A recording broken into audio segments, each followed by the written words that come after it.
কোম্পানিটি প্রতিষ্ঠিত হয়েছে 2009 সালে।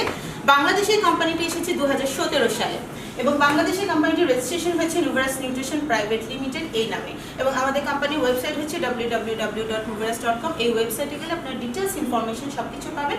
আমি জাস্ট সংক্ষেপে একটুখানি আলোচনা করছি এবং আমাদের কোম্পানিটি বর্তমানে প্রায় 27টিরও বেশি অলমোস্ট 29টি কান্ট্রিতে খুব সাকসেসফুলি তাদের বিজনেস রান করছে। স্পেশালি জাপান থেকে তাদের রেভিনিউটা সবচেয়ে বেশি আসছে, পাশাপাশি মালয়েশিয়া, নাইজেরিয়া, তাইওয়ান এবং আমাদের পার্শ্ববর্তী দেশ ইন্ডিয়াতেও আমাদের কোম্পানিটি খুব সফলতার সাথে তাদের বিজনেস পরিচালনা করছে এবং বাংলাদেশে ওই কোম্পানিটির অবস্থান অত্যন্ত সুদৃঢ়, খুবই স্ট্রং পজিশন আছে।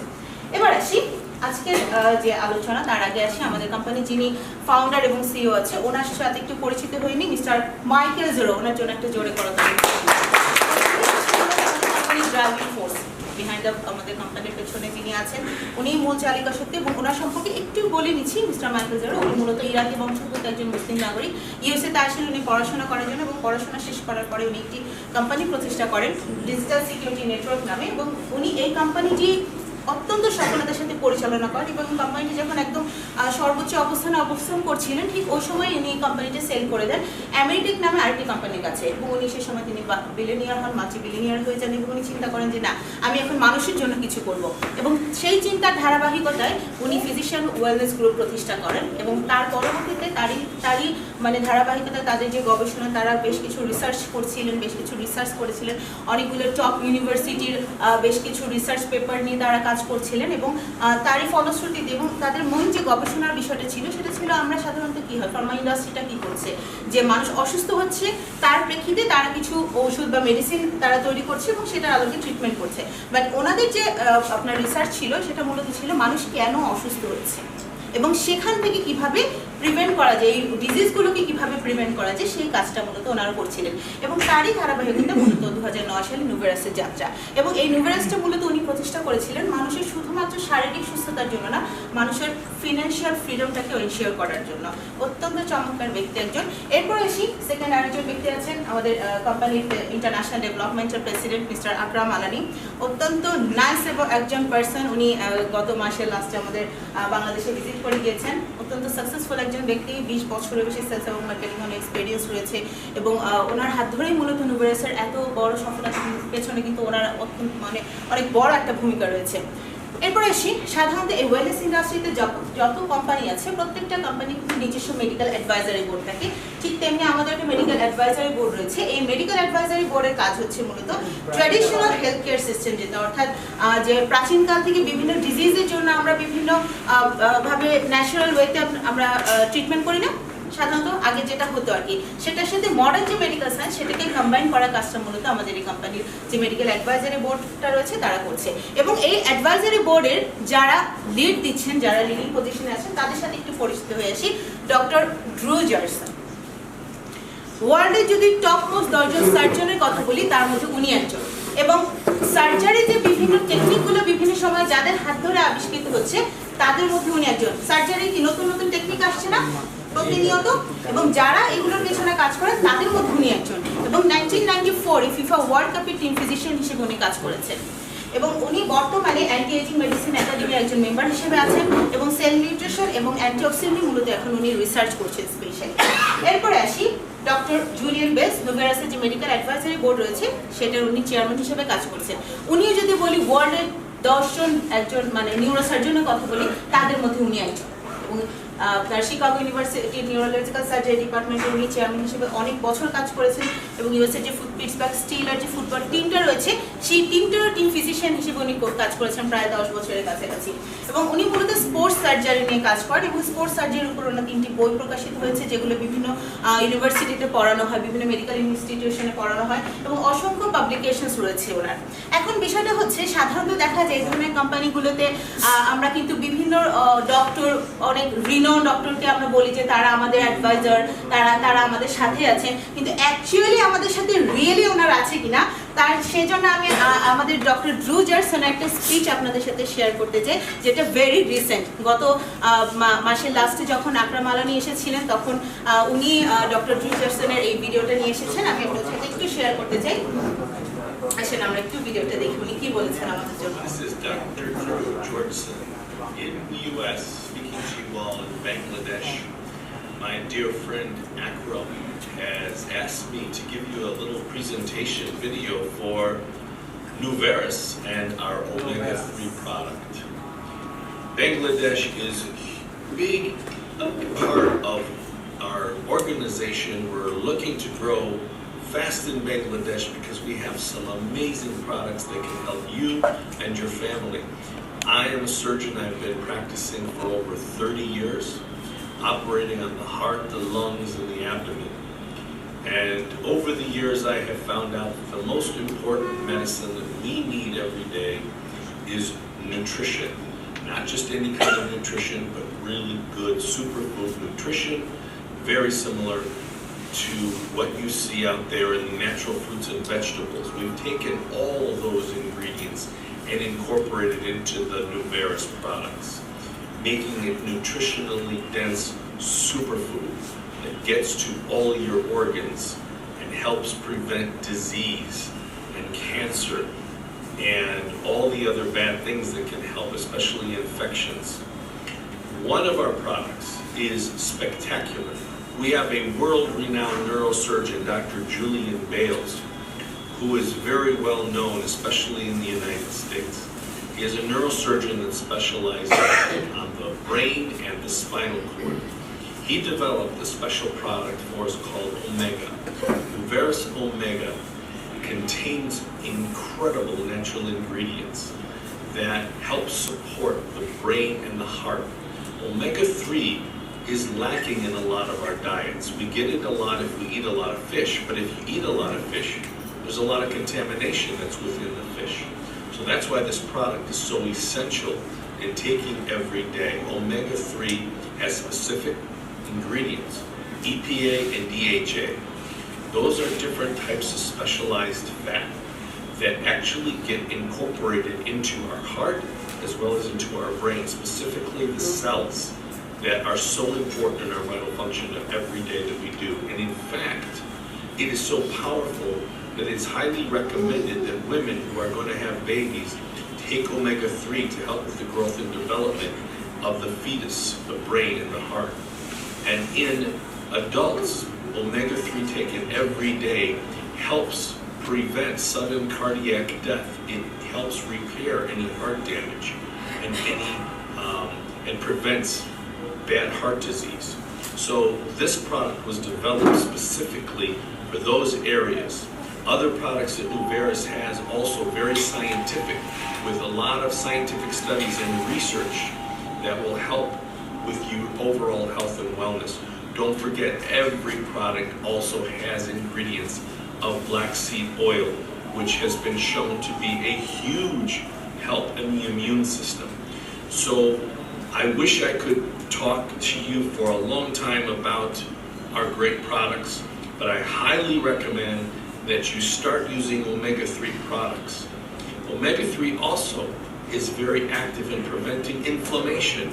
And so we have a lot of patients that I take care of who have arthritis and health issues and joint pain that use omega-3 and establish excellent results when used every day to relieve them of their inflammation pain.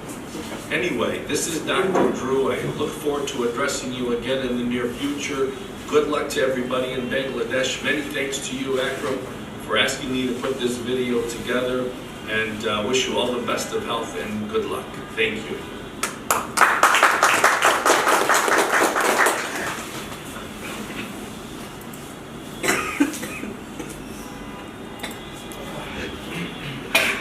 Doctor Julian Bales উনি যেটা বলেন, উনি 30 বছর ধরে কিন্তু আপনার surgeon হিসেবে কাজ করছেন এবং উনি স্পেশালি ডক্টর জুলিয়ান বেলসের কথা বলেন, ডক্টর জুলিয়ান ওনার কথা বলেন যে উনি স্পেশালি যে আমাদের যে ওমেগাটা রয়েছে এটা উনি ওনার একটা মানে কি বলবো একটা ইনভেনশন ছিল, ওনার একটা মানে কি বলবো এটার পেছনে ওনার একটা ছিল বেশি, এবং স্পেশালি ওমেগা-3টা কেন খেতে বলেছে সেটা নিয়ে আমরা আরো ডিটেলস কথা বলবো। তারপরে একটু শর্টে বলি যে স্পেশালি প্রেগনেন্ট ওমেনদের জন্য, যাদের ব্রেনের মানে ব্রেনের হেলথ ফাংশনটাকে ইমপ্রুভ করার জন্য, আপনার বিভিন্ন সময় যে কার্ডিয়াক অ্যারেস্টে যে হঠাৎ করে মারা যাওয়া বা হার্ট অ্যাটাক করা, এইটা প্রিভেন্ট করার জন্য এই ওমেগা-3টা ভেরি মাচ এসেনশিয়াল, খুবই প্রয়োজন। এবং হচ্ছে স্পেশালি প্রেগনেন্ট ওমেনদের জন্য, বিশেষ করে যে বেবিটা আছে সেই বেবির ব্রেন এবং আপনার হার্ট ডেভেলপমেন্টের জন্য ভেরি মাচ ইম্পর্টেন্ট এটা।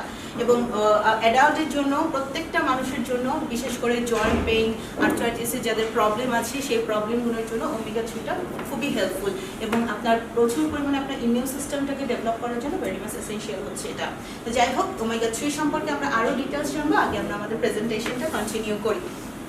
আসি আমাদের যে প্রোডাক্টসগুলো নিয়ে আছে সেই প্রোডাক্টসগুলো নিয়ে আমরা এখন কথা বলবো। আমাদের যে প্রোডাক্টসগুলো রয়েছে নুভেরাসে মানে অনেকগুলো প্রোডাক্ট রয়েছে, প্রচুর প্রোডাক্ট রয়েছে, বাট বাংলাদেশে অল্প কিছু প্রোডাক্ট নিয়ে আমরা কাজ করছি, সেগুলো দেখবো। তার আগে বলি যে আমাদের প্রোডাক্টগুলো স্পেশালিটিটা কী কী ধরনের প্রোডাক্ট আমাদের সবগুলো কিন্তু আপনার এনশিয়েন্ট সুপারফুড, অর্থাৎ প্রাচীনকাল থেকে যে বিভিন্ন রকমের ন্যাচারাল ইনগ্রিডিয়েন্টস যে ট্রিটমেন্টগুলো করছে সেই যে আপনার এক্সপিরিয়েন্সগুলো সেই নলেজগুলো, যেমন ইবনে সিনা বিভিন্ন বই লিখে গিয়েছে বা আপনার আরও যে আপনার গবেষক যারা রয়েছেন যারা ন্যাচারাল ইনগ্রিডিয়েন্টস নিয়ে অনেক কিছু লিখে গিয়েছেন, তাদের যে এক্সপিরিয়েন্সগুলো তাদের যে নলেজ সেটাকে গ্যাদার করে দেন এবং আমাদের যে মডার্ন যে মেডিকেল সায়েন্স সেটার সাথে কম্বাইন করে কিন্তু আমাদের প্রোডাক্টগুলো ডিজাইন করা এবং সবগুলো কিন্তু ন্যাচারাল ইনগ্রিডিয়েন্টস দিয়ে তৈরি এবং সবগুলো কিন্তু আমাদের যে ডক্টর জুলিয়ান বেস এবং ডক্টর ড্রু জারসন ওনারা যারা আছেন ওনাদের সরাসরি তত্ত্বাবধানে কিন্তু আমাদের প্রোডাক্টগুলো তৈরি হয় এবং সবগুলো প্রোডাক্ট কিন্তু ক্লিনিক্যালি প্রুভেন যে এটা কতটুকু ইফেক্টিভ একটা হিউম্যান বডির উপর এটা আদৌ কাজ করছে কি করছে না সেই জিনিসগুলো কিন্তু প্রুভ। এবং এই সমস্ত রিসার্চ আমাদের যে প্রোডাক্টের রিসার্চগুলো কিন্তু সব যত টপ ইউনিভার্সিটিস আছে সেই ইউনিভার্সিটির যে রিসার্চ পেপারগুলো আছে সেটার উপর বেস করে কিন্তু আমাদের প্রোডাক্টগুলো তৈরি, সো সেখানে ডাউট রাখার কোনো সুযোগই নেই। এবার আসি এখন বিষয়টা আজকে আমাদের যে প্রোডাক্টগুলো আছে সেই প্রোডাক্টগুলোর সাথে প্রথমত পরিচয় হয়নি। আমাদের যে প্রথম প্রোডাক্টটা রয়েছে নুভেরাস প্লাস, মূলত আজকের মেইন আলোচনাটা হবে এটা নিয়ে। এই প্রোডাক্টটা নিয়ে আমরা মূলত কথা বলবো। এটা আমাদের মাদার প্রোডাক্ট, মানে কি বলবো, এটা একটা মিরাকল প্রোডাক্টও বলা যেতে পারে, বাট আমরা এটা বলি না যেটা হচ্ছে অলৌকিক এরকম কিছু না, বাট ইটস আ মিরাকল আমি বলবো। এরপর আসি ড্রিম, নুভেরাস ড্রিম আমাদের যে সেকেন্ড প্রোডাক্টটা রয়েছে সেটা নিয়ে কথা বলবো। আমাদের খুব রিসেন্ট প্রোডাক্ট হচ্ছে ব্ল্যাক সিড ইনফিউশন হানি, এটা নিয়ে কথা বলবো। এবং সর্বশেষ যেটা আমাদের একদম লেটেস্ট প্রোডাক্ট এসেছে নুভেরাস ওমেগা, যেটা নিয়ে ডক্টর ড্রু জারসন একটু আগে বলেছেন, সেই প্রোডাক্টটা নিয়ে আমরা কথা বলবো। তবে আজকের যে প্রথম যে আলোচনা সেটা হচ্ছে নুভেরাস প্লাস বা নুভেরাস বোটানিক্যাল নুভেরাস যেটা বলি সেইটা নিয়ে আমরা কথা বলবো। এখন বিষয়টা হচ্ছে এটা কি, একটা বোতলের ছবি দেখছি তাই না, কি হতে পারে জুস খাওয়ার কিছু, but it's a food, it's a super food, এটা একটা খাবার। কিন্তু কথা হচ্ছে এই খাবারটা আমরা কেন খাবো, এটা একটা হেলথ রিলেটেড প্রোডাক্ট, আমাদের স্বাস্থ্যটাকে ভালো রাখার জন্য আমরা খাবো। এখন স্বাস্থ্য ভালো রাখার জন্য আমরা অনেক কিছুই খাই, কিন্তু তার আগে আমরা একটু জানি যে আমাদের এই যে স্বাস্থ্য বা হেলথ, হোয়াট ইজ হেলথ, আমরা হেলথ বলতে অ্যাকচুয়ালি কি বুঝি, স্বাস্থ্য বলতে আমরা কি বুঝি, যে আমার শরীরে কোনো রোগ নাই, তাই তো? আমরা কি এটাই বুঝি না যে আমার শরীরে কোনো রোগ নাই, আমি সুস্থ আছি, আমার ডায়াবেটিস নাই, আমার প্রেশার নাই, আমার আদার্স কোনো বড় কোনো সমস্যা নেই, আমি সুস্থ, আমরা তো এটাই বুঝি নাকি? বাট অ্যাকচুয়ালি হেলথ বলতে কি বোঝায়? WHO ওয়ার্ল্ড হেলথ অর্গানাইজেশন এই হেলথকে শুধুমাত্র আমি সুস্থ আছি, আমার শরীরে কোনো রোগ নাই এটাকে স্বাস্থ্য বলছে না। অ্যাকর্ডিং টু WHO চারটা বিষয়কে তারা এই হেলথের ডেফিনেশনের মধ্যে ইনক্লুড করে। নাম্বার 1 হচ্ছে ফিজিক্যাল হেলথ, যেটা আমরা বুঝে থাকি যে শারীরিক সুস্থতা, আমার শরীরে কোনো রোগ নেই। সেকেন্ড হলো মেন্টাল হেলথ, মানসিক সুস্থতা। একজন ব্যক্তি শারীরিকভাবে সুস্থ কিন্তু সে যদি মানসিকভাবে সুস্থ না থাকে তাহলে কিন্তু আমরা তাকে সম্পূর্ণ সুস্থ বলতে পারি না, পারি কি? সম্পূর্ণ সুস্থ বলা যায়? তৃতীয় যে বিষয় সেটা হলো সোশ্যাল হেলথ, সামাজিক সুস্থতা। আপনি শারীরিকভাবে সুস্থ আছেন, মানসিক দিক দিয়েও খুব ভালো, কিন্তু আপনি যে পরিবেশটাতে থাকেন সেই পরিবেশটা যদি স্বাস্থ্যকর না হয়, আশেপাশের মানুষগুলো যদি ভালো না হয়, এনভায়রনমেন্টটা যদি ভালো না হয়, আপনি চাইলেও কিন্তু বেশি দিন সুস্থ থাকতে পারবেন না। পারার কথা কি? নাম্বার 4 হচ্ছে স্পিরিচুয়াল হেলথ বা আত্মিক সুস্থতা। একজন খুনি, আমরা কি তাকে সুস্থ বলবো? অর্থাৎ তার মধ্যে কিন্তু নৈতিক মূল্যবোধ বা ধর্মীয় মূল্যবোধ কিন্তু কাজ করছে না, তার মানে আমরা কিন্তু তাকে সম্পূর্ণ সুস্থ বলতে পারি না। সো এই চারটা বিষয় অর্থাৎ physical health, mental health, social health এবং স্পিরিচুয়াল হেলথ, এই চারটা বিষয় মিলে যখন একজন ব্যক্তি পরিপূর্ণভাবে সুস্থ থাকবে আমরা কিন্তু তখনই তাকে একজন সুস্থ মানুষ বলতে পারি।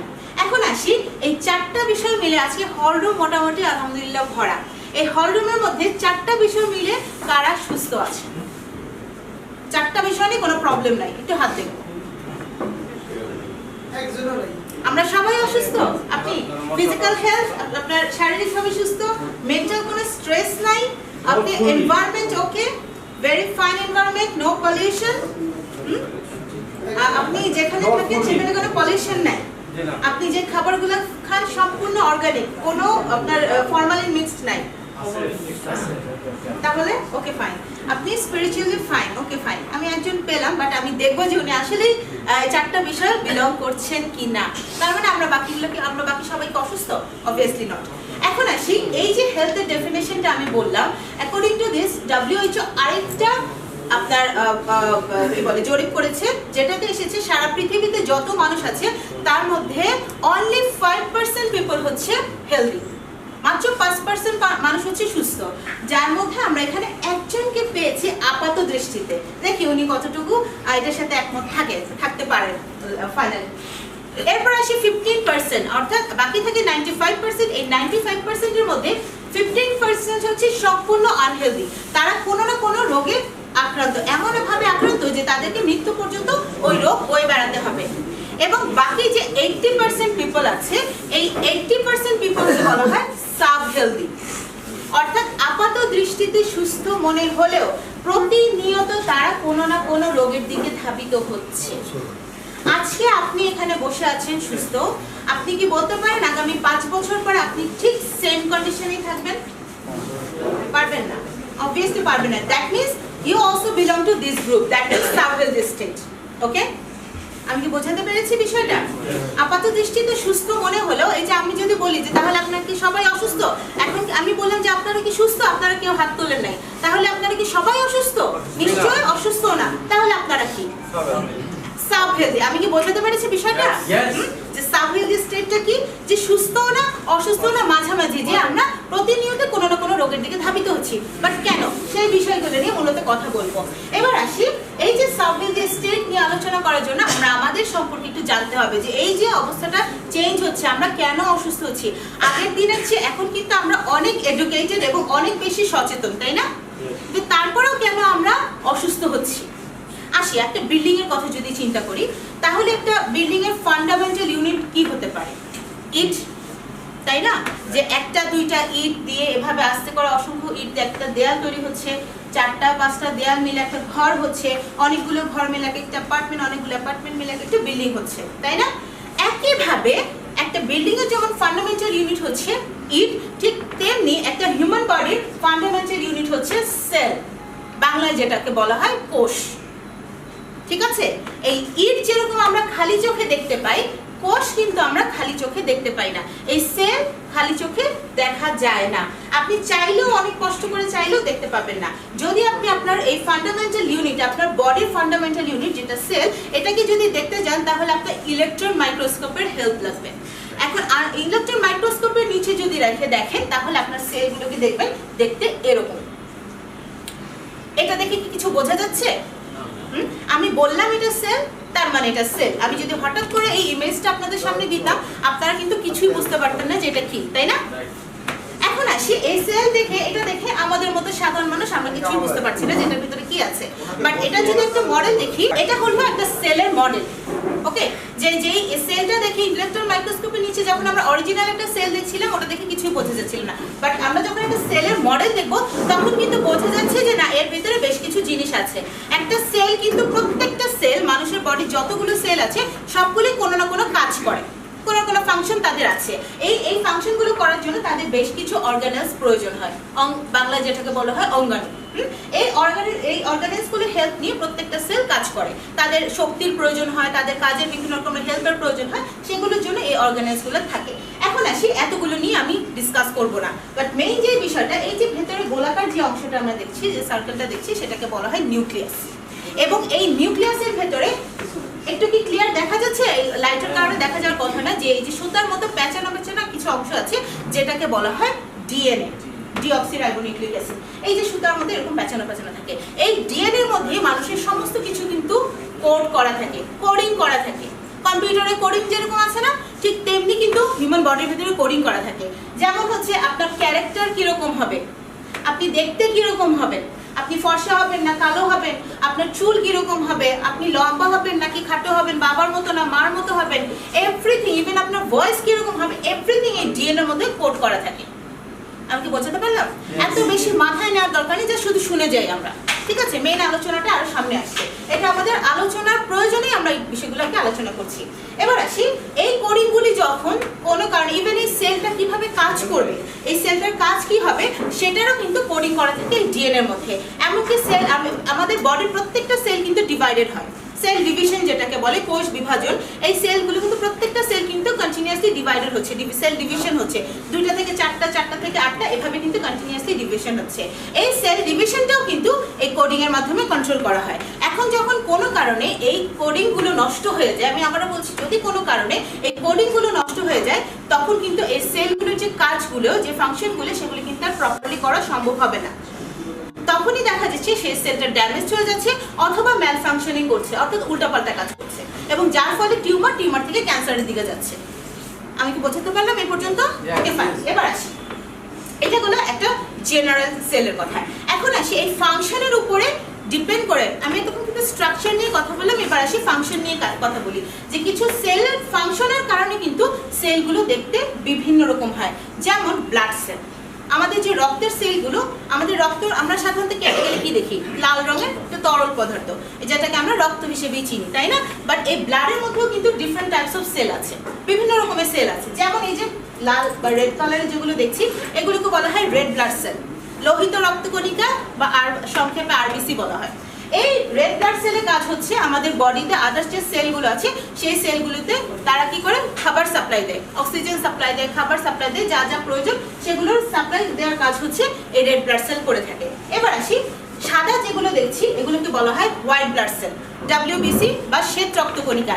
এই শ্বেত রক্তকণিকার কাজ হচ্ছে বডির ডিফেন্স মেকানিজমে কাজ করা, অর্থাৎ বডিতে যখনই বাহির থেকে কোনো কিছু আসবে, ফরেন পার্টিকেল বা ভাইরাস ব্যাকটেরিয়া যখন আসবে, সেগুলোকে তারা প্রোটেক্ট করবে। আমি কি বোঝাতে পারলাম? এই সোজা কথা, বডির যে সেনাবাহিনী, আর্মি, ওকে, আর্মি হচ্ছে এই সাদা হোয়াইট ব্লাড সেলগুলি। এবং এই ছোট ছোট যেগুলো দেখছি এগুলোকে বলা হয় প্লেটলেট বা অনুচক্রিকা, যেটার কাজ হচ্ছে রক্ত জমাট বাঁধতে সহযোগিতা করা। কোথাও কেটে গেলে এমনি রক্ত জমাট বেঁধে যায় না, কিছুক্ষণ পরে বন্ধ হয়ে যায় যদি অল্প কেটে যায়। এই যে রক্ত জমাট বাঁধার কাজটা করা হচ্ছে এই প্লেটলেট। বাট যদি কারো এই রক্ত, অনেকের আছে যে রক্ত পড়তে শুরু করলে সহজে বন্ধ হয় না, ব্লিডিং বন্ধ হয় না, তার মানে তার এই প্লেটলেটগুলোর প্রবলেম আছে। এবার আসি, এই যে ব্লাড সেলগুলো, এই সেলগুলো এই যে ইয়েলো যে লিকুইডের মধ্যে তারা ভেসে বেড়ায়, এটাকে বলা হয় প্লাজমা। এই ব্লাড সেলগুলি যদি কোনো কারণে ড্যামেজ হয়ে যায়, কোনো কারণে নষ্ট হয়ে যায়, তাহলে তার এই কাজগুলো সে প্রপারলি আর করতে পারে না। তখনই দেখা যায় ব্লাডের বিভিন্ন ডিজিজগুলো হতে থাকে, যেমন আপনার লিউকেমিয়া, অ্যানিমিয়া থেকে শুরু করে যত রকমের প্রবলেম আছে, এই সবগুলোর কারণ, এমন ব্লাড ক্যান্সার যেটাকে বলি, এই ধরনের প্রবলেমগুলোর কারণ হলো এই ব্লাড সেলগুলি যখন কোনো কারণে ড্যামেজ হয়ে যায় বা ম্যাল ফাংশনিং করে। আমি বোঝাতে পারলাম? এবার আসি, এটাকে আমরা চিনি, লেখা আছে কিডনি, তাই না? কিডনি কোথায় থাকে, মাথায় না বুকে? পেছনে, তাই না? পেছনে আমাদের কয়টা কিডনি থাকে? 3টা। কার কার আছে? একটা থাকে, অনেকে একটা থাকে, 3টাও থাকে, রেয়ার কেস, একটাও থাকে অনেকে। আচ্ছা, এবার আসি, এই কিডনির কাজ কি জানি? কিডনির কাজ হচ্ছে ফিল্টার করা। কিডনির কাজটা হচ্ছে ফিল্টার করা, বাংলায় যেটাকে বলে ছাঁকনি। ছাঁকনির কাজ করে কি? ছাঁকে চা না, আমরা যে আমাদের বডি যে ব্লাড আছে, সেই ব্লাডটাকে সে ফিল্টার করে, এবং ব্লাড ফিল্টার করে যে ক্লিন ব্লাড বা পরিষ্কার ব্লাডটাকে সে বডিতে ব্যাক করে, এবং যে এটার ভিতর যে টক্সিক, আমাদের ব্লাডের ভিতর যে বিষাক্ত পদার্থগুলো তৈরি হয়, জমা হয়, সেগুলোকে সে কি করে, ইউরিনের মাধ্যমে পাস করে দেয়। আমি কি বোঝাতে পারলাম এই পর্যন্ত? কিডনির কাজটা কি ক্লিয়ার? Okay fine. এখন আসি, এই যে কিডনির যে ছাঁকনির কাজগুলো যেই সেলগুলো করে, সেই সেলগুলোর নাম হলো নেফ্রন সেল, যেটাকে বলা হয় কিডনির ফাংশনাল ইউনিট। এই ফাংশনাল ইউনিট, এই নেফ্রন সেলগুলো মূলত এই ছাঁকনির কাজটা করে। এখন যখন কোনো কারণে এই নেফ্রন সেলগুলো ড্যামেজ হয়ে যায়, আস্তে আস্তে করে দেখা, যখন সবগুলো নেফ্রন সেল ড্যামেজ হয়ে যাচ্ছে, আলটিমেটলি কি হচ্ছে, কিডনিটা ড্যামেজ করে যাচ্ছে, কিডনিটা ফেল করছে। তার মানে সে তখন এই যে ছাঁকনির কাজটা শেয়ার করতে পারছে না। ক্লিয়ার? এই ছাঁকনির কাজটা যখন কিডনি করতে পারে না, তখন কি করতে হয়, এই ব্লাডটাকে বডির বাহিরে নিয়ে একটা মেশিনের মাধ্যমে পরিষ্কার করে আবার বডিতে ফেরত নিয়ে আসতে হয়। এই প্রসেসটার একটা নাম আছে, জানি কি আমরা? Dialysis process. আমার কথা কি বোঝা যাচ্ছে? এই ডায়ালাইসিস প্রসেসটা কখন যেতে হচ্ছে, যখন আমাদের বডির যে ছাঁকনি বা বডির যে ফিল্টার, যে আপনার মেশিনটা আছে, যেটাকে কিডনি নামে আমরা চিনি, সেই কিডনিটা যখন ফেল করছে তখনই আমাদের এই ডায়ালিসিসের প্রসেসে যেতে হচ্ছে। এবার আসি আরেকটা বড় প্রবলেম বাংলাদেশের প্রেক্ষিতে, সেটা হলো ডায়াবেটিস। কার কার ফ্যামিলিতে আছে একটু হাত দেখি। পরিচিত কেউ নেই যে ডায়াবেটিসের পেশেন্ট আছে? আচ্ছা, ডায়াবেটিস সম্পর্কে মোটামুটি আইডিয়া আছে না? যে ডায়াবেটিস কেন হয়? সুগারের পরিমাণ কি হচ্ছে অ্যাকচুয়ালি বডিতে, কি হচ্ছে বডির ভেতরে ডায়াবেটিস হলে অ্যাকচুয়ালি কি হয়? এই যে আমাদের বডিটা, এই বডির এই যেটা হচ্ছে আমাদের যে কলিজা যাকে আমরা বলি, যকৃত, লিভার, এই লিভারের পাশে হচ্ছে আমাদের স্টমাক। এই স্টমাকের পেছনে হলুদ রঙের এই যে পাতার মতো একটা অংশ আছে যেটাকে বলা হয় প্যানক্রিয়াস, বাংলায় বলা হয় অগ্নাশয়। এই প্যানক্রিয়াসের কিছু সেল আছে, যে সেলগুলো, এই যে প্যানক্রিয়াসের এই ছোট্ট এই পোরশনটাকে এখানে একটু বড় করে দেখানো হলো, যে এই যে এখানে ইয়েলো কালারের যে সেলগুলো দেখছি এগুলোকে বলা হয় বিটা সেল। একটু খেয়াল করে দেখেন, আমি প্রত্যেকটা সেলের কিন্তু আলাদা আলাদা নাম বলছি, তাই না? কারণ হলো এই ফাংশনের কারণে এক একটা সেলের এক একটা নামকরণ করা হয়ে থাকে কাজের কারণে। এই বিটা সেলগুলোর কাজ হচ্ছে ইনসুলিন তৈরি করা। ইনসুলিনের নাম তো শুনেছি নাকি? ইনসুলিন হচ্ছে একটা হরমোন, এবং এই ইনসুলিনের কাজ হচ্ছে আমাদের বডির গ্লুকোজ লেভেলটাকে ব্যালেন্স করা। এখন এটার মেকানিজম বলতে গেলে একটু সময় বেশি লাগবে। যেমন আমাদের ইনসুলিনটা কি করে অ্যাকচুয়ালি, আমাদের বডিতে আমরা যে খাবারগুলো খাচ্ছি, বিভিন্ন কার্বোহাইড্রেট খাচ্ছি, যেগুলোর লাস্ট এন্ডে গিয়ে সেটা কি হচ্ছে, সুগারে পরিণত হচ্ছে, এবং যেই সুগার কিনা আমাদের বডির যে শক্তি সেটা তৈরি করে। আমরা যে কার্বোহাইড্রেট, ভাত, আলু, রুটি খাচ্ছি, এগুলো সবই হচ্ছে কার্বোহাইড্রেটের সোর্স, ঠিক আছে? যখন আমরা এগুলো খাচ্ছি তখন সেটা লাস্ট স্টেজে গিয়ে সুগারে পরিণত হচ্ছে, এবং ওই যে ব্লাড সেলগুলো, আদার্স যে সেলগুলো আছে, সেই সেলগুলোতে এই সুগারটাকে ডিস্ট্রিবিউট করে। বাট এই ডিস্ট্রিবিউশনে হেল্প করে হলো ইনসুলিন, এবং যখন সেটা ডিস্ট্রিবিউটেড হয়ে যায় তখন কিন্তু ব্লাডের মধ্যে সুগার লেভেলটা ব্যালেন্সড থাকে। বাট যখনই দেখা যাচ্ছে এই ইনসুলিনের পরিমাণটা কমে যায়, তখন এই সুগারটা প্রপারলি ডিস্ট্রিবিউটেড হয় না। আমি কি বোঝাতে পারছি? তো তখন সেটা কি হচ্ছে, ওই ব্লাডে সেটা জমা হয়ে থাকছে। হ্যাঁ, তখনই আমরা যখন টেস্ট করছি আমরা তখন সেটা বলছি যে আমাদের ব্লাড সুগার লেভেলটা হাই, কারণ সেটা জমা হয়ে আছে, সেটা ডিস্ট্রিবিউটেড হচ্ছে না। এই অবস্থাটাকেই বলা হচ্ছে ডায়াবেটিস। এই ডায়াবেটিস যখন হচ্ছে তখন আমাদের, তার মানে কি, কেন এটা হচ্ছে? বিকজ আমাদের এই বিটা সেলগুলো ড্যামেজ হয়ে যাচ্ছে কোনো না কোনো কারণে। তারা ইনসুলিন প্রডিউস করতে পারছে না, ইনসুলিনগুলো স্টোর করতে পারছে না, এবং প্রয়োজন মতো তারা ডিস্ট্রিবিউট করতে পারছে না। ইনসুলিনের ল্যাকিংসের কারণে এই প্রবলেমটা হচ্ছে, এবং তখন আমাদের কি করতে হচ্ছে, বাহির থেকে ইনসুলিন নিতে হচ্ছে। এখানেও সেম কেস। এখন দেখা যায় আমি এরকম যদি প্রত্যেকটা ডিজিজ নিয়ে আমি আলোচনা করতে যাই, তাহলে প্রত্যেকটার ক্ষেত্রে কিন্তু একটা কমন জিনিস আমরা পাচ্ছি। কি বলেন তো? সেল ড্যামেজ, তাই না? দ্যাট মিনস প্রত্যেকটা ডিজিজ নিয়ে যদি আমি আলোচনা করি, সবগুলোতেই দেখা যাবে এটার ইনিশিয়েশনটা হচ্ছে আপনার সেল ড্যামেজ থেকে হচ্ছে। তো সেই ক্ষেত্রে আমরা যদি একটা জেনারেল ডিসকাশনে যাই, একটা জেনারেল আলোচনায় যাই, তাহলে ব্যাপারটা দাঁড়ায় এরকম যে এই যে আমাদের হিউম্যান বডিটা, আমাদের যে মানব দেহটা 100 ট্রিলিয়ন অফ সেল দিয়ে তৈরি, 10 লক্ষ কোটি কোষ দিয়ে তৈরি, ডিফারেন্ট টাইপস অফ, বিভিন্ন রকমের টোটাল 10 লক্ষ কোটি কোষ দিয়ে আমাদের এই হিউম্যান বডিটা তৈরি হয়। এবং কাজের কারণে, এই ফাংশনের কারণে এই সেলগুলো কিন্তু আবার আলাদা আলাদা হয়। যেমন আমি প্যানক্রিয়াসের সেলগুলো নিয়ে আলোচনা করেছিলাম, ব্লাডের সেলগুলো নিয়ে আলোচনা করেছিলাম, কিডনির সেলগুলো নিয়ে আলোচনা করেছিলাম। এরকম আরো ডিফারেন্ট অর্গানের বা ডিফারেন্ট জায়গার সেলগুলো কিন্তু আলাদা আলাদা। যেমন বোনস, আমাদের হার্টের সেলগুলো একরকম দেখতে, একই রকম দেখতে, নির্দিষ্ট কাজ করে যে কোষগুলো, তাদেরকে একসাথে বলা হয় টিস্যু, বাংলায় বলা হয় কলা। এই যে একই রকম যেগুলো, এরকম যে কলাগুলো, এরকম বেশ কয়েক রকমের কলা নিয়ে আমাদের এক একটা অর্গান বা আমাদের এক একটা অঙ্গ তৈরি হচ্ছে। যেমন আমাদের হার্ট, আমাদের ব্রেন, আমাদের কিডনি, আমাদের লিভার, আমাদের চোখ, হ্যাঁ, এগুলো সব হচ্ছে এক একটা অঙ্গ বা এক একটা অর্গান। এরকম বেশ কয়েকটা অর্গান যখন মানব দেহের কোন একটা নির্দিষ্ট কাজ সম্পাদন করে, তখন সেটাকে বলা হয় সিস্টেম, বাংলায় বলা হচ্ছে তন্ত্র। ঠিক আছে? যেমন আমি এখানে অনেকগুলো সিস্টেম আছে, যার মধ্যে আমি ডাইজেস্টিভ সিস্টেমটা নিয়ে কথা বলি। যে ডাইজেস্টিভ সিস্টেমটা কি, আমাদের মুখ গহ্বর, খাদ্যনালী, আমাদের পাকস্থলী, ক্ষুদ্রান্ত, বৃহদান্ত্র, এগুলো নিয়ে হচ্ছে আমাদের খাদ্য পরিপাকতন্ত্র বা ডাইজেস্টিভ সিস্টেমটা তৈরি হয়, যেটার কাজ হচ্ছে আমাদের খাদ্যের হজম প্রক্রিয়া কাজ করা। আমরা যে খাবারগুলো খাচ্ছি সেগুলোকে হজম করার কাজে এই অর্গানগুলো কাজ করে। এখন যদি আমি বোনসের কথা বলি বা স্কেলেটাল সিস্টেম, আমাদের 206টা হাড় আছে, এগুলো নিয়ে হচ্ছে আমাদের স্কেলেটাল সিস্টেমটা তৈরি হচ্ছে। কঙ্কালতন্ত্র, কঙ্কালতন্ত্রের কাজ কি?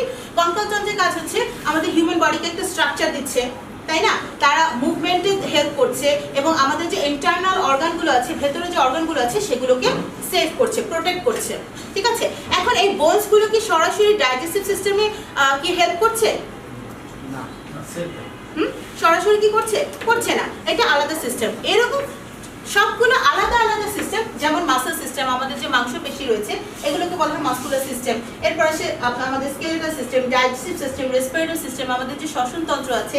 এরপর আসে হচ্ছে নার্ভাস সিস্টেম, আমাদের ব্রেন, সেন্ট্রাল নার্ভাস সিস্টেম এবং পেরিফেরাল নার্ভাস সিস্টেম যেটা বলা হয়, এবং সার্কুলেটরি সিস্টেম, রক্ত সংবহন তন্ত্র, আমাদের হার্ট, আমাদের শিরা, উপশিরা, এগুলো নিয়ে আমাদের সার্কুলেটরি সিস্টেম। এই সবগুলো সিস্টেম মিলে হচ্ছে আমাদের যে টোটাল হিউম্যান বডিটা এটা তৈরি হয়। অর্থাৎ এতক্ষণ আমি আলোচনা করলাম সেল, সেল থেকে টিস্যু, টিস্যু থেকে অর্গান, অর্গান থেকে সিস্টেম এবং সিস্টেম থেকে অর্গানিজম বা হিউম্যান বডি। এই পর্যন্ত কি ক্লিয়ার? এবার আসি, এবার আমরা একটু ভেতর দিকে যাব, অর্থাৎ সেলের আরো ভেতরে যাব। যেটা আমরা প্রথমে একটা মডেল দেখেছিলাম যে একটা সেল বেশ কিছু অর্গানেলস দিয়ে গঠিত হয়, তাই না? এবং এই অর্গানেলস গুলোর আরো ভেতরে যদি আমরা যাই তাহলে আমরা পাবো ম্যাক্রোমলিকুল, বড় বড় অণু, যেমন ডিএনএ। ডিএনএ ইটসেলফ একটা ম্যাক্রোমলিকুল, বড় অণু। অণু পরমাণু পড়েছে না ক্লাস 5-6 এ? একটু একটু মনে পড়ে হয়তো। অণু পরমাণু এইটুকু মনে আছে তো? সংজ্ঞার দরকার নেই, এইটুকু মনে থাকলে হয়েছে। এই ম্যাক্রোমলিকুল, ডিএনএ হচ্ছে একটা ম্যাক্রোমলিকুল। এই ডিএনএ যদি আমরা আরো ভেতরে যাই তাহলে আমরা পাবো মলিকুল, অণু। যৌগিক পদার্থ হতে পারে বা মৌলিক পদার্থ দিয়ে অণু তৈরি হয়, তাই না? এবার আসি এই মলিকুল, এই অণুগুলোকে যদি আমরা ভাঙি তাহলে আমরা পাবো অ্যাটম বা পরমাণু, যেটাকে বলা হয় পদার্থের ক্ষুদ্রতম একক, তাই না? মৌলিক একক।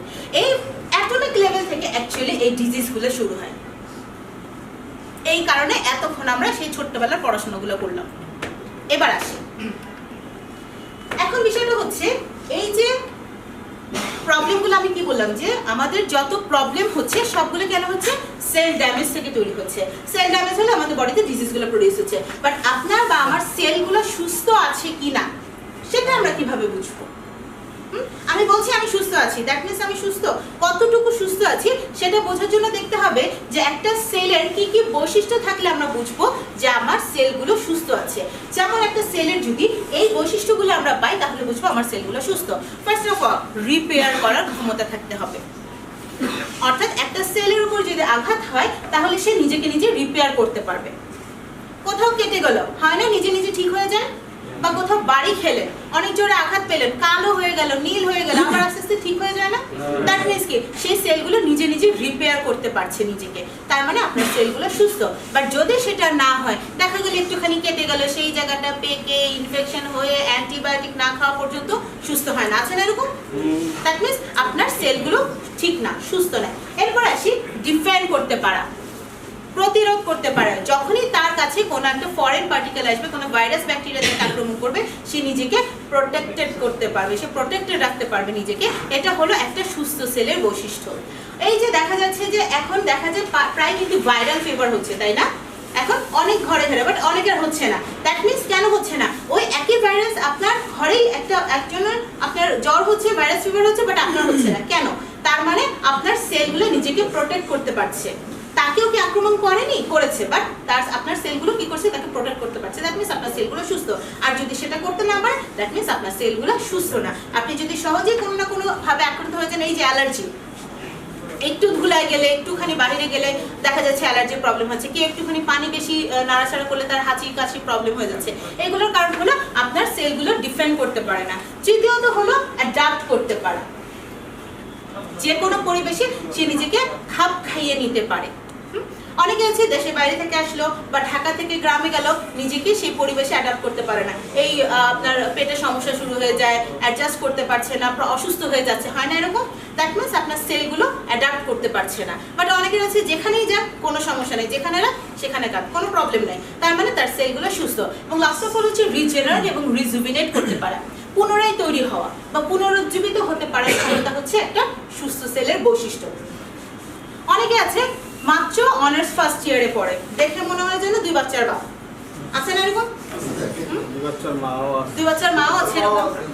যেমন আমি ক্লাস করতে যাই এক জায়গায়, ওখানে একটা মেয়েকে আমি আপনার কয়টা বেবি, আমার কাছে মনে হচ্ছে আমার বিয়ে হচ্ছে, আমি না মনে হচ্ছে না, তাই জিজ্ঞেস করলাম। এরকম হয় অনেক সময়। তার মানে কি যে দেখে আসলে বোঝা যায় না, দেখে দেখেই তো আমি জিজ্ঞেস করেছি, তাই না? তো এই যে বিষয়গুলো, তার মানে কি তার সেলগুলোর রিজেনারেট বা রিজুভিনেট করার ক্ষমতা নাই। আবার অনেকে আছে 70 বছর বয়স, দেখে মনে হয় যেন মাত্র 45 আছে না? তার মানে তার সেলগুলো রিজেনারেট এবং রিজুভিনেট করতে পারে। এগুলো হচ্ছে একটা সুস্থ সেলের বৈশিষ্ট্য। এখন আপনারাই মেজার করেন যে আপনারা কোন লেভেলে আছেন। বোঝা যাচ্ছে না নিজেদেরটা যে আসলে আমি সুস্থ কি সুস্থ না? এবার আসি সোজা কথা, হেলদি সেলস মিন হেলদি বডি। এইটুকু তো ক্লিয়ার করতে পেরেছি নাকি? এবং আনহেলদি সেলস মিন আনহেলদি বডি। একটা মানুষ দেখতে অনেক কালো হতে পারে, অনেক অসুন্দর হতে পারে, কিন্তু তার মধ্যেও একটা লাবণ্যতা থাকে, থাকে না? এই যে নাইজেরিয়ান যারা আছে বা আফ্রিকান যারা আছে, অনেক কালো, মানে তাকানোই যায় না, হ্যাঁ, কিন্তু তাদের মধ্যেও কিন্তু একটা লাবণ্যতা থাকে, এটা আল্লাহই দিয়ে দেয়। কিন্তু সে যদি, এবং একটা মানুষ যতই সুন্দরী হোক না কেন, বিশ্ব সুন্দরী হোক, কিন্তু সে যদি অসুস্থ হয়ে যায়, তার চেহারা কিন্তু এরকম হয়ে যাবে, তাই না? এখন কথা হলো, এখন একটা সামারিতে আসি। এই যে প্রবলেমগুলো এতক্ষণ যে আলোচনা করলাম, কোনো কারণে যদি একটা রোগ সেলগুলো ড্যামেজ হয়ে যায়, কোনো কারণে এই কোনো কারণটা UV rays or radiation, mobile phone use করে না, এরকম কেউ আছি আমরা এখানে? মোবাইল ফোনের রেডিয়েশনের যে ভয়াবহতা, এটা কি আমরা জানি কম বেশি? হ্যাঁ, এটা এতটা ভয়াবহ যে মাইক্রোওয়েভের যে ওয়েভ, সেটার মোটামুটি কাছাকাছি রেডিয়েশন। এবং যখন সেটা চার্জ, একটা মোবাইলের চার্জ যখন 15% নিচে চলে আসে, সেটা তখন খুবই ভয়াবহ আকার ধারণ করে। এবং 10-15 মিনিটের বেশি যখন আপনি কন্টিনিউয়াসলি ফোনে কথা বলবেন, আপনার ব্রেন সেলের টেম্পারেচার কিন্তু 2 ডিগ্রি পর্যন্ত বেড়ে যায়, যেটা অনেক বেশি ক্ষতিকর। এবং রাতে যারা ফোনে বেশি কথা বলে, অথবা যারা অফিসিয়াল কাজে হোক বা যে কোনো কারণে ফোনে অনেক বেশি কথা বলতে হয়, তাদের কিন্তু ঘুমের সমস্যা হয়। আপনারা কি আমার সাথে একমত? নাকি এমনিই বলছেন জি জি? রিয়েলি আপনারা কি মানে এক্সপেরিয়েন্সড এই ব্যাপারগুলোতে, যে ঘুমের প্রবলেম হচ্ছে যাদের অফিসের কারণে, ব্যবসায়িক কারণে ফোনে কথা বলতে হয় অনেক বেশি, ঘুমের প্রবলেম হয় অনেক বেশি, এবং মাথার কাছে ফোন রেখে ঘুমানো কন্টিনিউয়াসলি কিন্তু সে রেডিয়েশনটা যাচ্ছে, এবং তখন কিন্তু ঘুমের প্রবলেম হয়। এখন কিন্তু প্রত্যেকেরই স্মার্টফোন, ওয়াইফাই অন করে রেখেই অনেকে ঘুমান, এই কারণে কিন্তু রেডিয়েশনটা অনেক বেশি যায় কন্টিনিউয়াস। আপনার ওয়াইফাই অফ করে ঘুমেন, এবং ইফ পসিবল এরোপ্লেন মোডে দিয়ে ঘুমান, দেখবেন যে ঘুমের প্রবলেম কমে আসবে। এই যে ঘুম না হওয়ার যে সমস্যা, এটা অনেকটা কমে আসবে, কিন্তু যদি এটা একটু এক্সপেরিমেন্ট করে দেখেন। এবার আসি pollution, water pollution, air pollution, food pollution, এগুলি কি আছে না নাই? আছে। এরপরে আসি স্ট্রেস, মেন্টাল স্ট্রেস নাই এমন কে আছেন একটু হাত দেখে? কোনো মেন্টাল স্ট্রেস নাই? আপনার কি ফ্যামিলি নাই? তাহলে তো মেন্টাল স্ট্রেস থাকার কথা।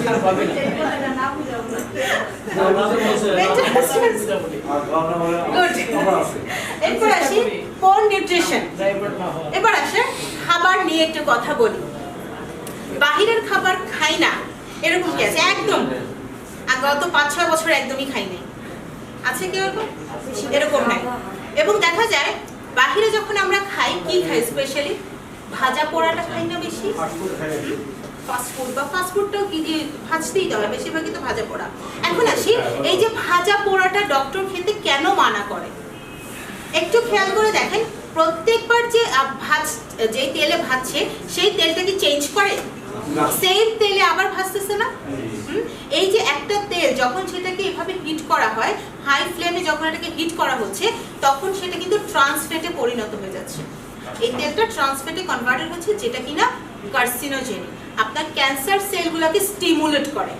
আপনার বডিতে যে ক্যান্সার সেলগুলো আছে, সেই সেলগুলোকে স্টিমুলেট করে কিন্তু এই ট্রান্সফ্যাটটা। এবং যতবার আপনি খাচ্ছেন, ওই পুরোনো তেলে ভাজাটাই খাচ্ছেন কিন্তু, এবং যার ফলে আপনার বডিতে কিন্তু ক্যান্সার ডেভেলপ করার পসিবিলিটিটা বেড়ে যাচ্ছে। আমি কি বোঝাতে পারছি? যে কারণে আমরা কিন্তু এই জন্য কিন্তু ক্যান্সারের পেশেন্টের পরিমাণ কিন্তু দিন দিন বেড়ে যাচ্ছে। তো তারপরে আমরা দেখা যায় যে কন্ট্রোল করতে পারি না অনেক সময়। এবার আসি আরো কিছু রিজন আছে। ল্যাক অফ স্লিপ, যেটা নিয়ে কথা বললাম, বিশেষ করে শহরের জীবনগুলোতে রাত 2টা মানে হলো রাত 10টা, তাই না?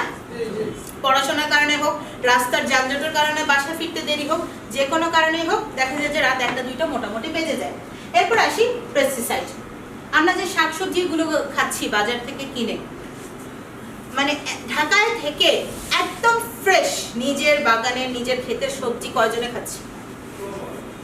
শখ করে হয়তো কেউ কেউ ওই বারান্দার গাছে লাগায় বা ছাদের টপে দুই একটা লাগায়, মাঝে মধ্যে হয়তো ফ্রেশ পায়, আদারওয়াইজ পসিবল না। এখন আসি, এই যে আমরা যে শাকসবজিগুলো বাজার থেকে কিনে খাচ্ছি, এগুলোর মধ্যে যে কীটনাশকটা স্প্রে করা হয়, যে পেস্টিসাইডটা স্প্রে করে, কৃষিবিদরা বলছে এই স্প্রে করার পরে 7 দিনের মধ্যে সেটা মার্কেটে আনা যাবে না, বাট যেদিন স্প্রে করছে তার পরের দিনই সেটা মার্কেটে আসছে। আপনি যখন বাজারে যান, আপনি কি গিয়ে বলেন 7 দিন আগে তোর যে সবজিটা আছে সেটা দাও? গতকালকে সবজিটা কি কিনেন? গতকালকে যেটা আসছে সেটাও না, আজকে সকালে কোনটা আসছে, ফ্রেশ বীজটা কিনে বাজারে নিয়ে আসেন। এখন কথা হলো, কেন প্রবলেম কোথায়? আপনি তো রান্না করেই খাচ্ছেন, কাঁচা তো খাচ্ছেন না, তাহলে কেন প্রবলেম কোথায়? পেস্টিসাইড হোক আর যাই হোক, বিষয়টা হলো এই বীজটা যখন আপনি রান্না করছেন হিটেও এটা নষ্ট হচ্ছে না।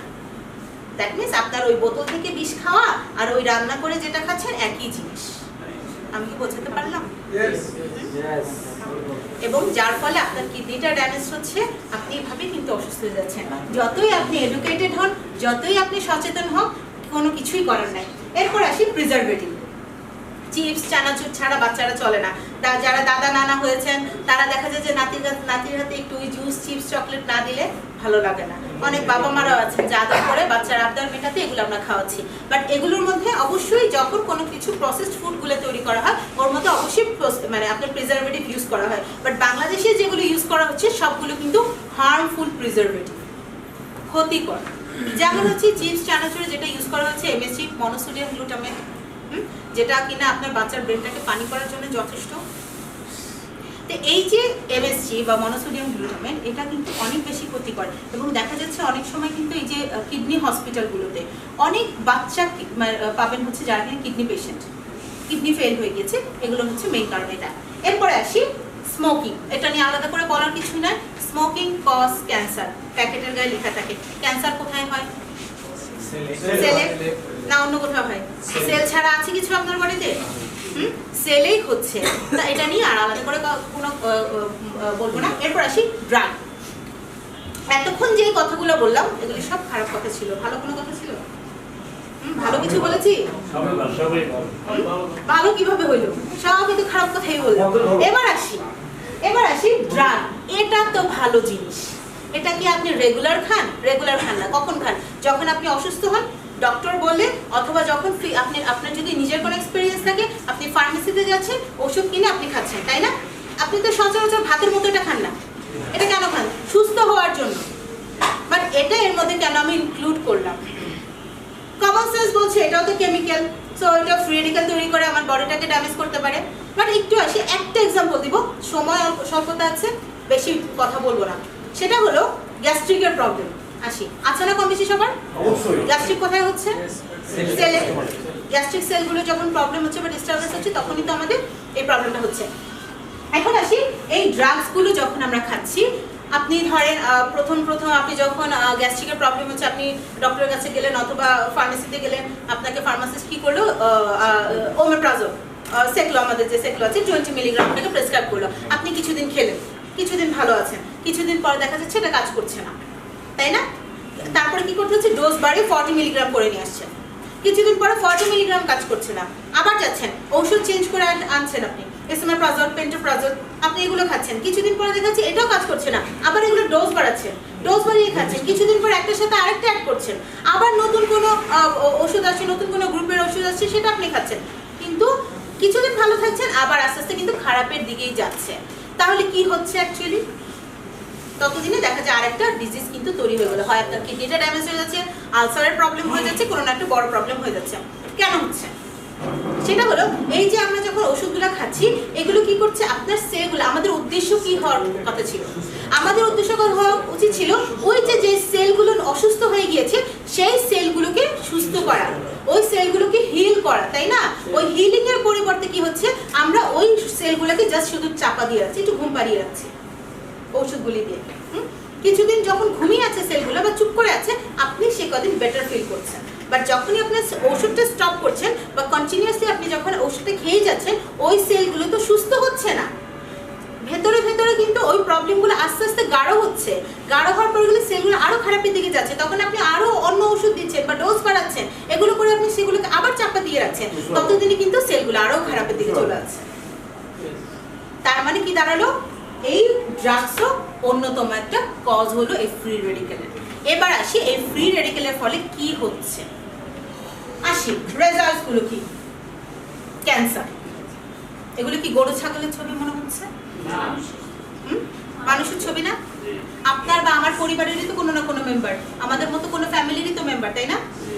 এরকম নিশ্চয়ই আমরা আমাদের ফ্যামিলিতে কারো হোক, এটা নিশ্চয়ই আমরা চাই না, যেটার কারণ হলো এই ফ্রি রেডিকেল। এইজিং, এবার আসি এইজিং এর কথায়।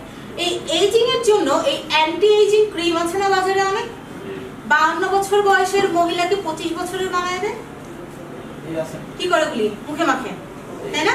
আপনার স্কিনে বয়সের ছাপ পড়ে গিয়েছে, 52 বছর বয়স হয়ে গিয়েছে, আপনি সেই জন্য ক্রিম মেখে ওটাকে আপনার ফেসটাকে 25 ইয়ার্স করে ফেলছেন।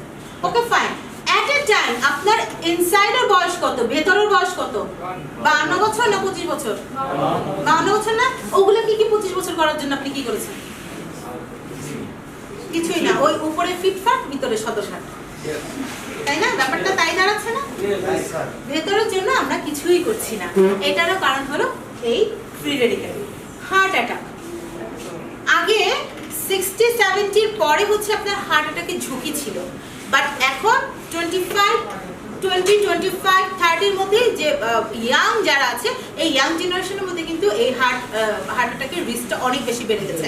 এখন কিন্তু প্রায় শোনা যায়, তাই না, যে 20 বছর বা মাত্র ইউনিভার্সিটিতে পড়ে, মাত্র ইন্টারমিডিয়েটে পড়ে, 9-10-এ পড়ে বাচ্চারা কিন্তু হার্ট অ্যাটাক করে মারা যাচ্ছে, কোনো কারণে মরে যাচ্ছে। কেন? হার্ট অ্যাটাক, স্ট্রোক, এরকম হচ্ছে। এরপর আসি ডায়াবেটিস, যখন আনকন্ট্রোল অবস্থায় চলে যায়, সামান্য একটি ইনফেকশন থেকে কিন্তু এরকম গ্যাংগ্রিনের মতো অবস্থা হয়ে যায়। কিডনির প্রবলেম হলে তখন সেই ডায়ালিসিস প্রসেসে যেতে হয়, ইনসুলিন কমন একটা বিষয়। এরপরে আসি dermatitis, skin problem, skin disease. এই স্কিন ডিজিজটাকে অনেকেই কিন্তু খুব বেশি একটা বড় সমস্যা মনে করে না, যে স্কিনের প্রবলেম, এটা এমন কি প্রবলেম, তাই না? এটা তো আমার ভেতরে কোনো সমস্যা না, বাইরে একটু প্রবলেম আছে। কিন্তু একটা জিনিস একটু খেয়াল করে, এটা কিন্তু one kind of social disease. কেন? আপনার কলিগ বা আপনার খুব বেস্ট ফ্রেন্ড, তার যদি স্কিন ডিজিজ হয়, আগে যেরকম দৌড়াই গিয়ে জড়াই ধরতেন খুব আন্তরিকতার সাথে, এখন কিন্তু আর ধরেন না, কেউ মুখে বলে না, কিন্তু ঘটনা সত্য, তাই না? ধরলেও কত তাড়াতাড়ি তাকে ছাড়া যায়, একটু দূরে দূরে একটু অ্যাভয়েড করে কিন্তু তখন চলে। এটা অনেক বড় একটা প্রবলেম, বিকজ এই স্কিন প্রবলেমগুলো, এবং এই স্কিন প্রবলেমগুলো হচ্ছে ফ্রি রেডিকেলের কারণে হচ্ছে। কিডনি ফেলিওর, আপনাদের যার যত বয়স তত বছর ধরেই তো কিডনি আছে, তাই না? কে আজ পর্যন্ত নিজের কিডনি দেখেছেন? এত বছর নিয়ে নিয়ে ঘোরেন, কেউ দেখেন। এবার আসে এই যে ভেতরের একটা সুস্থ কিডনি, কার কি অবস্থা আমরা কিন্তু জানি না, তাই না? আমারই বা কি অবস্থা জানি না, টেস্ট না করলে বোঝা যাবে না, তাই না? যখন একটা কিডনি ড্যামেজ হয়ে যাচ্ছে, নষ্ট হয়ে যাচ্ছে, তখন সেটার অবস্থা এই পর্যায়ে চলে যায়। এরপর আসি আর্থ্রাইটিস, জয়েন্ট পেইন, একটা বড় সমস্যা। মোটামুটি মানে মহিলাদের তো দেখা যাচ্ছে যে 1-2টা বেবি, আর এখন সিজার অহরহ হচ্ছে, সিজার হলেই দেখা যাচ্ছে কিছুদিন পরে কোমর ব্যথা, হাঁটু ব্যথা, এগুলো কিন্তু শুরু হয়ে যায়। আর পুরুষদের দেখা যায় মোটামুটি 40-45 বছরের পরেই কিন্তু নামাজ পড়তে প্রবলেম হচ্ছে, ঘুম থেকে ওঠার পরে জয়েন্ট পেইন হচ্ছে, হাত পায়ে ব্যথা করে, সহজে সোজা হয়ে দাঁড়াতে পারে না। এই যে প্রবলেমগুলো কারণও এই ফ্রি রেডিকেল। এরপর আসি ইম্পর্টেন্স, এটাও অন্যতম একটা বড় সমস্যা বর্তমান সময়। এটারও কারণ হলো এই ফ্রি রেডিকেল এবং অলমোস্ট অল ডিজিজ। এবং লেটেস্ট রিসার্চ বলছে free radicals are 100% cause of all disease. সবগুলোর মেইন কারণ হলো ফ্রি রেজাল্ট, যেটা ফ্রি রেডিকেল, যেটা কিনা লেটেস্ট একটা রিসার্চে এসেছে। এখন আসি আজকে এতক্ষণ যে আলোচনা করলাম, আজকে আমরা মোটামুটি আমাদের বডিটাকে একটু দেখবো, আমাদের ভেতরে যে কি অবস্থা, কার কি অবস্থা, সেটা আমরা আজকে একটু দেখি। এই লাইটটা কি আপনি একটু অফ করে দেওয়া যেতে পারে? কারণ ভিডিওটা তাহলে আমার মধ্যে ক্লিয়ার হবে, তাহলে তো আমাকে দরকার নেই।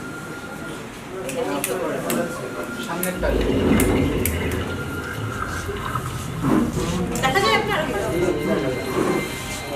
ম্যাডাম, ফ্রি রেডিকেলের বাংলা কি? মুক্ত মুক্তমূলক বলা হয় এটাকে, মুক্ত যোগ বা মুক্তমূলক, মুক্তমূলক বাংলার কথা হচ্ছে মুক্তমূলক।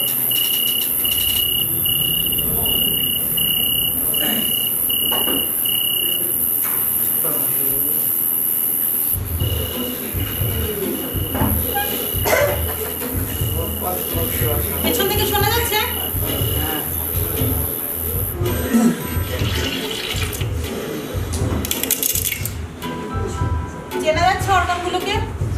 Heart. ফুসফুস আমাদের স্টমাক। Stomach.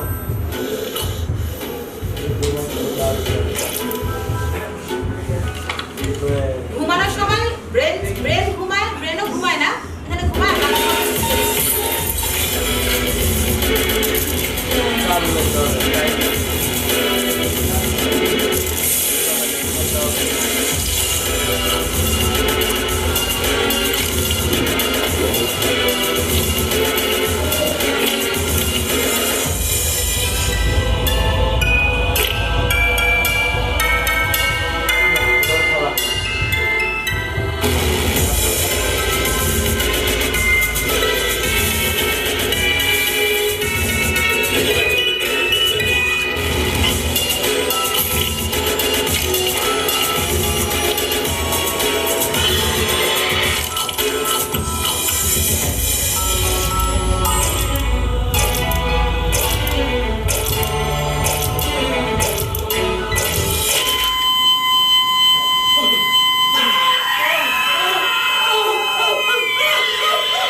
ন্যাচারালি তাদের কাছে এক্সট্রা ইলেকট্রন আল্লাহ দিয়ে দিয়েছে। এই ইলেকট্রনগুলি সে যদি দিয়েও দেয় তবুও সে নিজে ফ্রি রেডিক্যালে পরিণত হবে না। আমি কি বোঝাতে পেরেছি? যে অর্থাৎ এই অ্যান্টিঅক্সিডেন্ট যদি এই ইলেকট্রনটা ফ্রি রেডিক্যালকে দিয়ে দেয় তার কোনো প্রবলেম হবে না, তার কাছে এক্সট্রা এরকম অনেক ইলেকট্রন থাকে। এটা হলো একটা অ্যান্টিঅক্সিডেন্টের বৈশিষ্ট্য। এখন আসি এই অ্যান্টিঅক্সিডেন্ট দুইটা মেকানিজমে কাজ করে, ঠিক আছে? তারা বডিতে দুইটা মেকানিজমে কাজ করে। একটা হলো যে যখনই কোনো ফ্রি রেডিক্যাল অর্থাৎ ফার্দার ফ্রি রেডিক্যাল বডিতে অ্যাটাক করবে অথবা ডেভেলপ করবে তখনই সে কি করবে, এটা এই তার এক্সট্রা ইলেকট্রনটা ফ্রি রেডিক্যালকে দিয়ে দিবে। বোঝাতে পেরেছি? দিয়ে সে কিন্তু আর আদার্স যে সেলগুলো আছে সেগুলোর কোনো ক্ষতি করতে দিবে না, তাদের কোনো ক্ষতি করতে দিবে না। আমি বোঝাতে পেরেছি? এবার আসি আর সেকেন্ড মেকানিজম যেটা, সেটা হলো অলরেডি বডিতে অনেক মলিকুল আছে না যাদের ইলেকট্রন মিসিং, অর্থাৎ আগে ফ্রি রেডিক্যালগুলো সেগুলোর ইলেকট্রনগুলো নিয়ে গেছে যার ফলে আমরা ডিজিজে আক্রান্ত। সেই যে গ্যাপগুলো সেই জায়গাগুলোকে ফিল আপ করে। আমি কি বোঝাতে পারলাম? দুইটা মেকানিজম ক্লিয়ার? Yes. একটা হলো ফার্দার ফ্রি রেডিক্যাল যেগুলো আসবে সেগুলোকে সে ইলেকট্রন দিয়ে তাদেরকে সরিয়ে দিবে, নিউট্রাল করে দিবে, এবং অলরেডি যে সেলগুলো ফ্রি রেডিক্যালে পরিণত হয়ে গিয়েছে বা ড্যামেজ হয়ে গিয়েছে, ইলেকট্রন মিসিং আছে, সেই জায়গাগুলোর গ্যাপগুলোকে সে ফিল আপ করে দিবে। ঠিক আছে? এই দুইটা মেকানিজমে কাজ করে। আমরা একটা ভিডিও দেখবো লাস্টে, সেটা দেখে ক্লিয়ার হয়ে যাবে। এখন আসি, দ্যাট মিনস আমরা যদি আমাদের বডিতে পর্যাপ্ত পরিমাণ অ্যান্টিঅক্সিডেন্ট এনশিওর করতে পারি তাহলে কিন্তু আমরা এই ডিজিজগুলো থেকে স্ট্রংলি প্রোটেক্টেড থাকতে পারবো। ঠিক আছে? আমাদের বডিতে যদি এনাফ পরিমাণ অ্যান্টিঅক্সিডেন্ট থাকে তাহলে আমরা এই যে বড় বড় ডিজিজ যে যার মধ্যে রয়েছে যে হেপাটাইটিস, জন্ডিস অর্থাৎ লিভারের প্রবলেম, গ্যাস্ট্রিকের প্রবলেম অর্থাৎ স্টমাক, অ্যাজমা, ফুসফুস, লাংয়ের প্রবলেম, ইম্পর্টেন্স, ক্যান্সার, তারপর হচ্ছে আপনি kidney disease, heart disease, diabetes, arthritis, ageing থেকে এই যে বড় বড় যে ডিজিজগুলো কিন্তু লাইফ টাইম ডিজিজ যেগুলোকে বলা হয়, সারা জীবন আপনাকে এগুলোর ইফেক্ট নিয়ে বয়ে বেড়াতে হবে, সেগুলো থেকে আমরা কিন্তু বেঁচে থাকতে পারবো। ঠিক আছে? এখন আসি তাহলে এটার জন্য কি করতে পারি আমরা। অ্যান্টিঅক্সিডেন্ট আমরা কোথায় পাবো? কোশ্চেন, তাই না? অ্যান্টিঅক্সিডেন্ট কোথায় পাবো? আমরা যে শাকসবজি ফলমূল খাই রেগুলার, সেখান থেকে আমরা অ্যান্টিঅক্সিডেন্ট পাই। আমাদের অ্যান্টিঅক্সিডেন্টের সোর্স হচ্ছে যে আমরা যে ন্যাচারাল যে শাকসবজি ফলমূল যেগুলো খাচ্ছি সেগুলোই থেকে আমরা অ্যান্টিঅক্সিডেন্ট পাবো। এখন কথা হলো, আমরা তো শাকসবজি ফলমূলই খাই নাকি, না ইট বালু সিমেন্ট খাই? শাকসবজি ফলমূল খাই না? তাহলে সমস্যা কোথায়? তাহলে আমাদের এত ডিজিজ কেন? আমরা তার মানে আমরা তো অ্যান্টিঅক্সিডেন্ট নিচ্ছি, তাহলে প্রবলেম কোথায়? প্রবলেম হচ্ছে আমরা যে পরিমাণ শাকসবজি ফলমূল খাচ্ছি এবং সেখান থেকে আমরা যে পরিমাণ অ্যান্টিঅক্সিডেন্ট পাচ্ছি সেটা আমাদের জন্য এনাফ না, ঠিক আছে? পর্যাপ্ত না। আমাদের কতটুকু প্রয়োজন? একটা মানুষ সুস্থ থাকার জন্য, অর্থাৎ ফ্রি রেডিক্যাল থেকে প্রোটেক্টেড থাকার জন্য প্রত্যেকদিন 7 থেকে 10,000 ইউনিট অ্যান্টিঅক্সিডেন্ট তার প্রয়োজন, ঠিক আছে? বাট আমরা যে পরিমাণ শাকসবজি ফলমূল খাচ্ছি সেখান থেকে মাত্র আমরা 1000 থেকে 1200 ইউনিট অ্যান্টিঅক্সিডেন্ট পাচ্ছি। এখন কথা হলো যে আমরা তো এনাফ খাই, তাই না? না খুবই সামান্য খাই? যতটুকু প্রয়োজন ততটুকুই খাচ্ছি, অথবা তার চেয়ে বেশিই খাচ্ছি, কম খাচ্ছি না, তাই না? কিন্তু তাহলে এত ঘাটতি কেন? অ্যাকচুয়ালি আমরা যে পরিমাণ খাই সেখান থেকে আমরা এর চেয়ে বেশি আমরা এনশিওর করতে পারি না, কিন্তু আমাদের প্রয়োজন হচ্ছে 7 থেকে 10,000 ইউনিট। আর এই জন্যই মূলত আমাদের যে প্রোডাক্টসগুলো, নুভেরাসের যে প্রোডাক্ট, সেই প্রোডাক্টগুলো একটু জোরে হাত দিলেন। এই কারণে এতক্ষণ যে আলোচনা, সেটার কারণ ছিল আমাদের এই প্রোডাক্টটা হচ্ছে মূলত অ্যান্টিঅক্সিডেন্টের একটা বিগ সোর্স, ঠিক আছে? এখন আসি এই নুভেরাসের মধ্যে বা নুভেরাস বটানিক্যাল বা নুভেরাস প্লাস, এটার মধ্যে কি আছে? 20+ সুপারফুড বা সুপার জুস দিয়ে আমাদের প্রোডাক্টটা তৈরি, 20টারও বেশি ন্যাচারাল ইনগ্রেডিয়েন্টস। আমি প্রথমেই বলেছিলাম যে আমাদের যে প্রোডাক্টগুলো রয়েছে সেগুলো কিনা মানে আগে মানে ট্রেডিশনাল ওয়েতে যে আমরা যে অসুস্থ হচ্ছিলাম সেখানে আমরা যে ন্যাচারাল ইনগ্রেডিয়েন্টসের যে ট্রিটমেন্টগুলো করতাম, সেই ইনগ্রেডিয়েন্টস বা সেই যে আমাদের যে নলেজগুলো সেখান থেকে আমরা গ্যাদার করি, এবং সেই যে ইনগ্রেডিয়েন্টসগুলো সেই ইনগ্রেডিয়েন্টসগুলো দিয়েই তৈরি। ইনগ্রেডিয়েন্টসগুলো নিয়ে আমরা আলোচনা করব। তার আগে একটু আরও কিছু ইনফরমেশন জানি, সেটা হলো আমাদের যতগুলো প্রোডাক্ট রয়েছে, ডক্টর ড্রু জারসন উনিও মেনশন করেছেন যে সবগুলো প্রোডাক্টের কিন্তু মূল উপাদান হচ্ছে ব্ল্যাক সিড, কালো জিরা। কালো জিরা কেন? মৃত্যু ছাড়া সকল রোগের প্রতিষেধক কিন্তু এর মধ্যে দেয়া, এটাকে বলা হয় ব্লেসড সিড, ঠিক আছে? এর মধ্যে দেয়া আছে, এই কারণে কালো জিরাটাকে প্রত্যেকটা ইসের মধ্যে ইউজ করা হয়েছে। সম্পূর্ণ মানে ফুল অফ অ্যান্টিঅক্সিডেন্ট, অ্যান্টিঅক্সিডেন্টের একটা ডিপো বলা যায় এটাকে, এবং আপনার ভিটামিন, মিনারেল, অর্থাৎ আমাদের সেল যেই খাবারগুলো চায়, একটা সেল সুস্থ থাকার জন্য যে খাবারগুলো প্রয়োজন, সেই খাবারগুলো এর মধ্যে দেয়া আছে।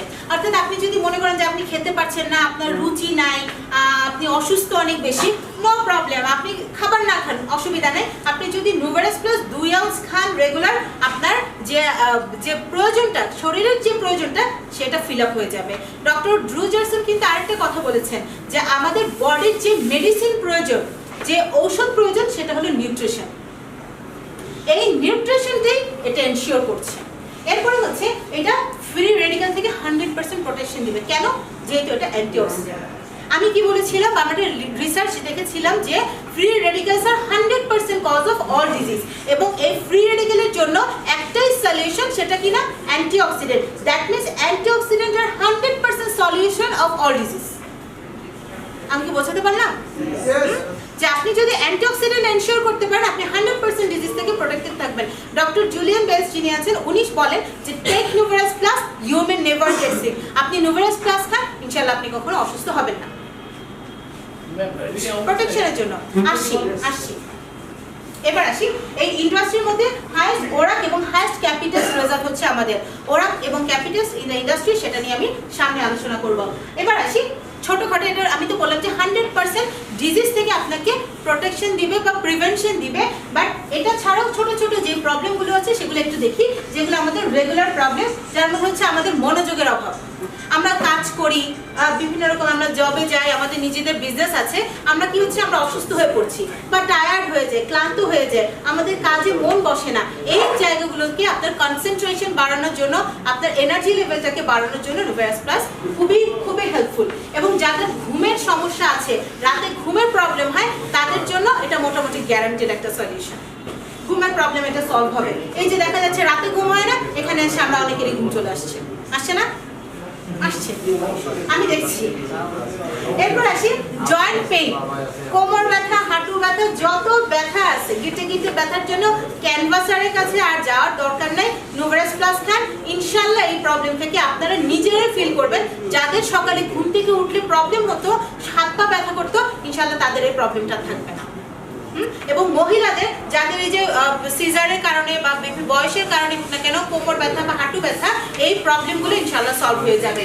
এরপর আসি যাদের ডাইজেস্টিভ ডিস্টারবেন্স আছে, হজমের সমস্যা আছে, বদহজম আছে, অরুচি আছে, এই ধরনের যত প্রবলেম আছে সবগুলো প্রবলেম সলিউশন হয়ে যাবে। অ্যালার্জির প্রবলেম, এই যে অ্যালার্জির প্রবলেমগুলো কিন্তু এটা সলভ করবে। এবং এই যে চিকনগুনিয়া, ডেঙ্গু, এই ধরনের যত জ্বরের যে সমস্যা, জ্বর, সর্দি, কাশি, সামান্য ছোটখাটো বিষয়গুলোতেও এটা অনেক বেশি ইফেক্টিভ। এখন কথা হলো যে আপনার বডির ভেতরে এটা কাজ করছে কি না আপনি কিভাবে বুঝবেন? একটা অপশন হচ্ছে আপনি এটা খাওয়ার আগে মেডিকেলে যান, গিয়ে আপনার হোল বডি চেক আপ করেন, চেক আপ করার পরে খাওয়া শুরু করেন, তারপরে কিছুদিন পরে 3 মাস বা 6 মাস পরে আপনি আবার চেক আপ করেন, আপনি ডিফারেন্সটা দেখতে পারেন। একটা ওয়ে, বাট এটা খুবই কস্টলি হবে, কিন্তু আপনি ভেতরে কাজ করবে না এরকম নিশ্চয়ই হওয়ার কথা না, তাই না? বাহিরে যদি চেঞ্জ বোঝেন, দ্যাট মিনস অবভিয়াসলি আপনার বডির ইনসাইডেও এটা কাজ করছে। ওকে, আপনি এটা দেখে এনশিওর হতে পারেন। এবার আসি আমাদের এই যে আমি যে কথাগুলো বললাম, এগুলো অবশ্যই সার্টিফাইড কথা, নিজের বানানো বা মন গড়া কোনো কথা না। আমাদের এই প্রোডাক্টসে কিন্তু যত রকমের আপনার সার্টিফিকেশন দরকার সব সার্টিফিকেট আমাদের রয়েছে। USDA certificate, United State Department of এগ্রিকালচারের সার্টিফিকেট রয়েছে, সম্পূর্ণ অর্গানিক প্রোডাক্ট, এর মধ্যে কোনো রকমের আপনার কেমিক্যাল মিক্সড করা নাই। এরপর আসি হালাল সার্টিফিকেট, হালাল হারাম নিয়ে যাদের প্রবলেম আছে তাদের জন্য এটা একদম মানে নিশ্চিন্ত মানে আপনারা খেতে পারেন। এরপর আসি ইন্টারন্যাশনাল অ্যারোসলসের আপনার সার্টিফিকেট রয়েছে, HACCP hazard analysis and critical control point certificate, এই সার্টিফিকেট রয়েছে আমাদের। GMP গুড ম্যানুফ্যাকচারিং সার্টিফিকেট রয়েছে। ডক্টরস ফর্মুলেটেড, অর্থাৎ ডক্টরের কাছে আপনার সাজেশন নিতে হবে না আমি খাবো কি খাবো না, নো প্রবলেম, আমাদের এটাই ডক্টরস ফর্মুলেটেড একটা প্রোডাক্ট। এবং হাইয়েস্ট ক্যাপিটেস্ট এবং ওরাকের কথা বলছিলাম, যেটার হাইয়েস্ট আপনার স্কোর হচ্ছে আমাদের টোটাল ইন্ডাস্ট্রির মধ্যে, সেই সার্টিফিকেটও আমাদের রয়েছে। এবং বাংলাদেশের BSc এবং সায়েন্স লেভেলের সার্টিফিকেট রয়েছে আমাদের। এরপরে আসি ইনগ্রেডিয়েন্টসগুলো নিয়ে একটু কথা বলি, যে এই যে আমি এত গুণগান গাচ্ছি একটা প্রোডাক্টে, এটার মধ্যে কি এমন আছে, তাই না, যার জন্য আমি কথাগুলো বলছি। আসি ব্ল্যাক সিড, কালো জিরা, এটা যেটা মেইন ইনগ্রেডিয়েন্টস। ব্ল্যাক সিডকে বলা হয় বেস্ট সিড এবং এটা ন্যাচারাল অ্যান্টিবায়োটিক হিসেবে কাজ করে এবং অ্যান্টি ইনফ্লামেটরি এবং অ্যানালজেসিক প্রপার্টি রয়েছে, ব্যথানাশক এবং প্রদাহনাশক যে গুণ রয়েছে সেটা রয়েছে, এবং অ্যান্টি নিওপ্লাস্টিক, দ্যাট মিনস ক্যান্সারকে প্রিভেন্ট করবে। এটা এতটা কোয়ালিটিফুল। আদার্স যে 20টারও বেশি ন্যাচারাল ইনগ্রেডিয়েন্টস বলেছিলাম, আমাদের যে বোতলটা আছে, বোতলের গায়ে পেছনে লেবেলের মধ্যে সবগুলো ইনগ্রেডিয়েন্টস মেনশন করা আছে। আপনারা এগুলো এই ইনগ্রেডিয়েন্টসগুলো ধরে ধরে ইন্টারনেটে যান, গুগলে গিয়ে জাস্ট হেলথ বেনিফিট লিখে সার্চ দেন, যে health benefit of aloe vera, health benefit of rose water লিখে সার্চ দেন, হিউজ হেলথ বেনিফিট পাবেন। এগুলো আমি নিজে কোনো কিছু রিসার্চ করি না, আমার নিজের রিসার্চ না, এগুলি সবই হচ্ছে অনলাইনের মাধ্যমে আমি এগুলো কালেক্ট করেছি। যা শুধু আপনারা একটু দেখেন, আপনারা নিজেরাই বুঝবেন যে এই প্রোডাক্টটা আসলেই কতটা কোয়ালিটিফুল একটা প্রোডাক্ট। কারণ কি, এর মধ্যে রয়েছে অ্যালোভেরা, ঘৃতকুমারী, আমরা জানি যে এটা কতটা কোয়ালিটিফুল একটা প্রোডাক্ট। রেসভারেটল, কারকিউমিন, টার্মারিক, হলুদের দুটো প্রজাতি, এবং রেসভারেটল হচ্ছে লাল গুড়ের বীজের মধ্যে যে থাকে অ্যাসাই বেরি, প্রচুর পরিমাণে অ্যান্টিঅক্সিডেন্ট রয়েছে এর মধ্যে। ব্ল্যাক কারেন্ট আছে এর মধ্যে, ননি ন্যাচারাল পেইন কিলার যাকে বলা হয়, ব্লুবেরি আছে, গজবেরি যেটাকে ন্যাচারাল ভায়াগ্রা বলা হয়, গ্রিন টি সম্পর্কে আমরা কম বেশি জানি, পমগ্রেনেট বা ডালিম আছে, ম্যাঙ্গোস্টিন ইউজ করা হয়েছে, চেরি ফল আছে এর মধ্যে, পেয়ার বা নাশপাতি ইউজ করা হয়েছে, জিঙ্গো বিলোবা এটা একটা ইনগ্রেডিয়েন্টস, জিঞ্জার, আদা তো চিনি আমরা কম বেশি, প্যানাক্সিনসিন যেটা এনার্জি ইনক্রিজ করে, এবং স্টেভিয়া বাংলা যেটাকে বলা হয় চিনি গাছ, এই ইনগ্রেডিয়েন্টসগুলো রয়েছে। এবং এই ইনগ্রেডিয়েন্টস ধরে ধরে আমি প্রত্যেকটা যদি হেলথ বেনিফিট ডিসকাস করতে যাই আর 2 ঘন্টা লেগে যাবে। এতক্ষণ সময় নিশ্চয়ই আপনারা আমাকে দিবেন না, দিবেন? এত সময় কারণে আমি জাস্ট একদম একবারে কমনলি হচ্ছে এগুলোর হেলথ বেনিফিটগুলো আমি একটু শেয়ার করি আপনাদের সাথে। সেটা হলো আপনার ব্রেন ফাংশনটাকে ইমপ্রুভ করবে, আপনার আই ফ্যাটিক বা চোখের ফাংশনটাকে আপনার ইমপ্রুভ করবে, আপনার স্কিনটাকে ইমপ্রুভ করবে, আপনার স্কিনের টেক্সচারটাকে চেঞ্জ করবে, আপনার সেল মানে কি বলবো, সেল গ্রোথটা রিজেনারেশন বা রিজুভিনেশন যেটা বলি না কেন, এটাকে ইনক্রিজ করবে। আপনার সোর থ্রোট, গলার যত সমস্যা আছে, ঠান্ডা জ্বর সর্দি আছে, যেটা কিনা আদার ক্ষেত্রে এটা খুব বেশি ইফেক্টিভ। আদা আমরা তো জানি যে জ্বর সর্দিতে কত বেশি ইফেক্টিভ। এরপর আপনার ব্লাড পিউরিফিকেশনে, ব্লাড সেলগুলোকে আপনার আরো বেশি কোয়ালিটিফুল করার ক্ষেত্রে, ব্লাড সেলগুলো ইনক্রিজ করার করার ক্ষেত্রে এটা কাজ করবে, নতুন ব্লাড সেল তৈরি করার ক্ষেত্রে এটা হেল্প করবে, আপনার ক্ষুধা মন্দা ডাইজেস্টিভ ডিস্টারবেন্সের ক্ষেত্রে এটা হেল্প করবে, আপনার যত রকমের এনজাইটি স্ট্রেস আছে মেন্টাল স্ট্রেসগুলোকে রিডিউস করবে, অ্যালজাইমার ডিজিজ বা পার্কিনসন ডিজিজের মতো বড় বড় প্রবলেমগুলোর ক্ষেত্রেও এটা যথেষ্ট ভালো কাজ করে। কিডনি ফাংশনটাকে ইমপ্রুভ করবে, আপনার হার্ট ফাংশনটাকে ইমপ্রুভ করবে, লিভার ফাংশনটাকে ইমপ্রুভ করবে, আপনার এলডিএলটাকে বাড়ানোর ক্ষেত্রে কমানোর ক্ষেত্রে হেল্প করবে এবং এইচডিএলটাকে বাড়ানোর ক্ষেত্রে আপনার হেল্প করবে এটা। এরপর স্ট্রোকের ঝুঁকিটাকে কমাবে, অনেকগুলো স্ট্রোকের ঝুঁকি আছে অলরেডি, স্ট্রোকের ঝুঁকিটাকে কমাবে, যত রকমের মাসল পেইন আছে, যত রকমের আপনার মানে কি বলবো আর্থ্রাইটিসের প্রবলেম আছে, এই আর্থ্রাইটিসের প্রবলেমগুলো জয়েন্ট পেইনগুলো রিডিউস করার ক্ষেত্রে এটা কাজ করবে।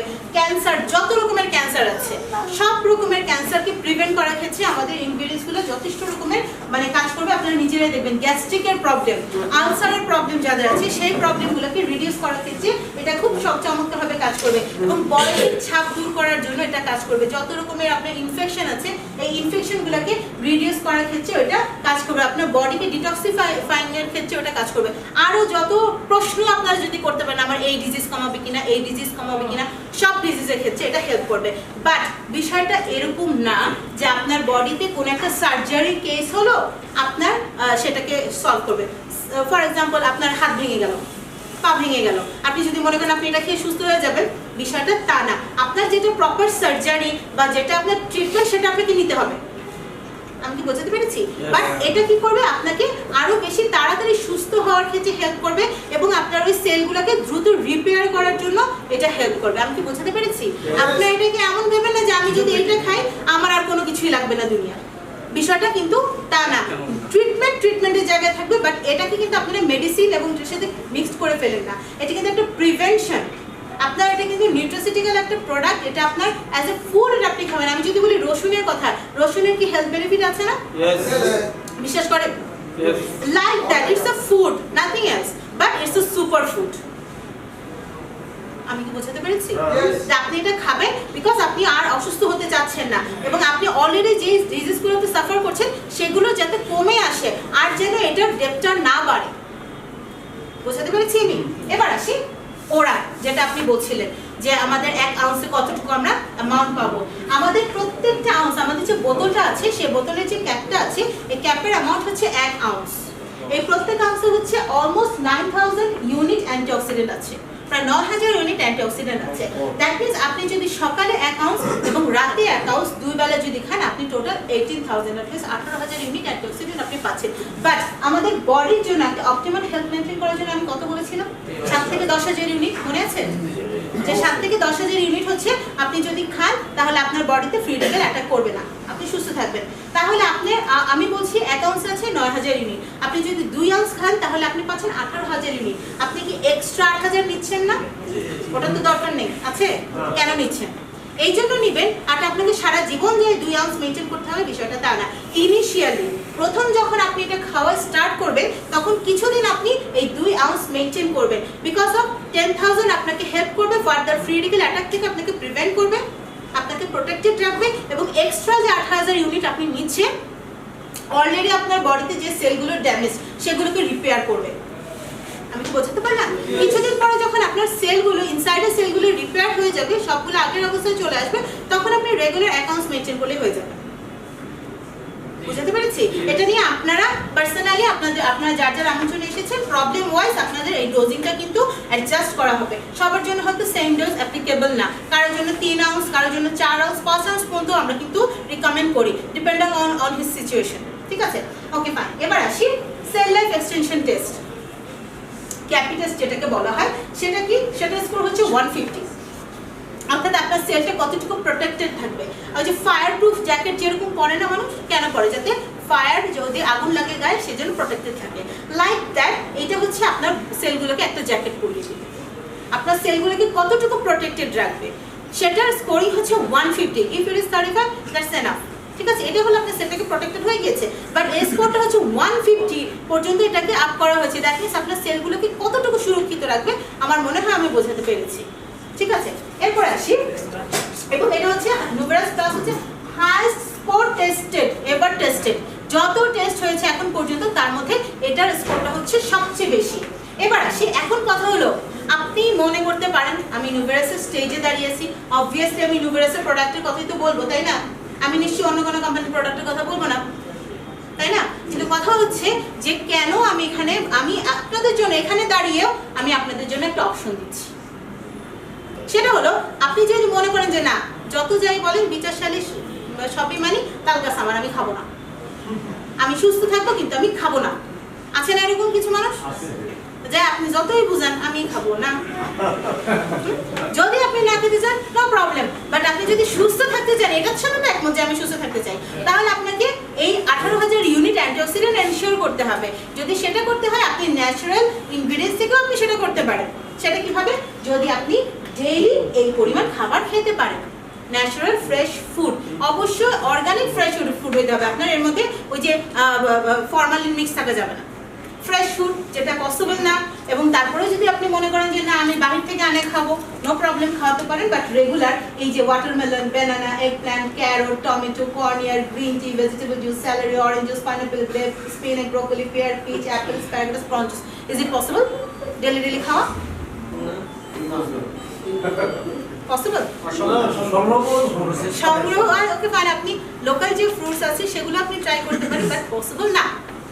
এখন আসি, এই যে আমি এতক্ষণ যে কথাগুলো বললাম অনেকেরই ক্লিয়ার হয় না। আমরা একটা ভিডিও দেখবো, যে ভিডিওতে আপনারা পুরো বিষয়টা ক্লিয়ার হয়ে যাবে যে অ্যান্টিঅক্সিডেন্ট একটা আপনার ফ্রি রেডিক্যালটা কিভাবে আপনার সেলগুলোকে ড্যামেজ করছে, এবং এই অ্যান্টিঅক্সিডেন্ট যে দুইটা মেকানিজমে কাজ করে সেই মেকানিজম দুটো আপনারা টোটাল ক্লিয়ার হয়ে যাবে, যে আমাদের এই প্রোডাক্টের মধ্যে যে অ্যান্টিঅক্সিডেন্টগুলো আছে সেই অ্যান্টিঅক্সিডেন্টগুলো কিভাবে কাজ করছে। আমরা ভিডিওটা একটু দেখি।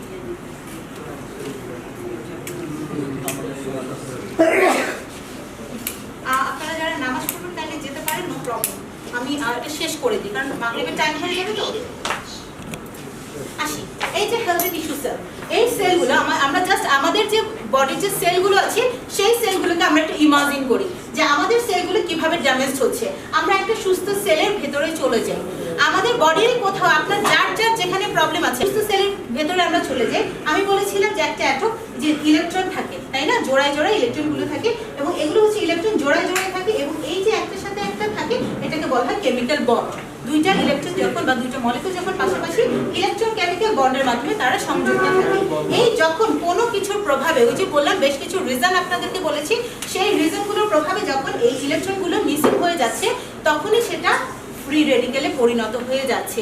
এবং এই ফ্রি রেডিক্যালের রিজনগুলো বলেছিলাম, পোর ডায়েট বলেছিলাম, তারপরে ইনফেকশন রয়েছে, ইনফেকশনের কারণ হচ্ছে পলিউশনের জন্য, ড্রাগ, রেডিয়েশন, মেন্টাল স্ট্রেস, তারপর হচ্ছে এইজিং, ইনফেকশন, এগুলোর কারণ হচ্ছে। এবং এগুলোর ডিজিজ রিস্কও আমি আলোচনা করেছিলাম যে cancer, heart disease, arthritis, autoimmune disorder সহ 90 ডিসঅর্ডার 100% ডিজিজ, যত ডিজিজ রয়েছে সবগুলোর মেইন কারণ হলো এই ফ্রি রেডিক্যাল। এখন আসি এই ফ্রি রেডিক্যাল কিভাবে কাজ করছে।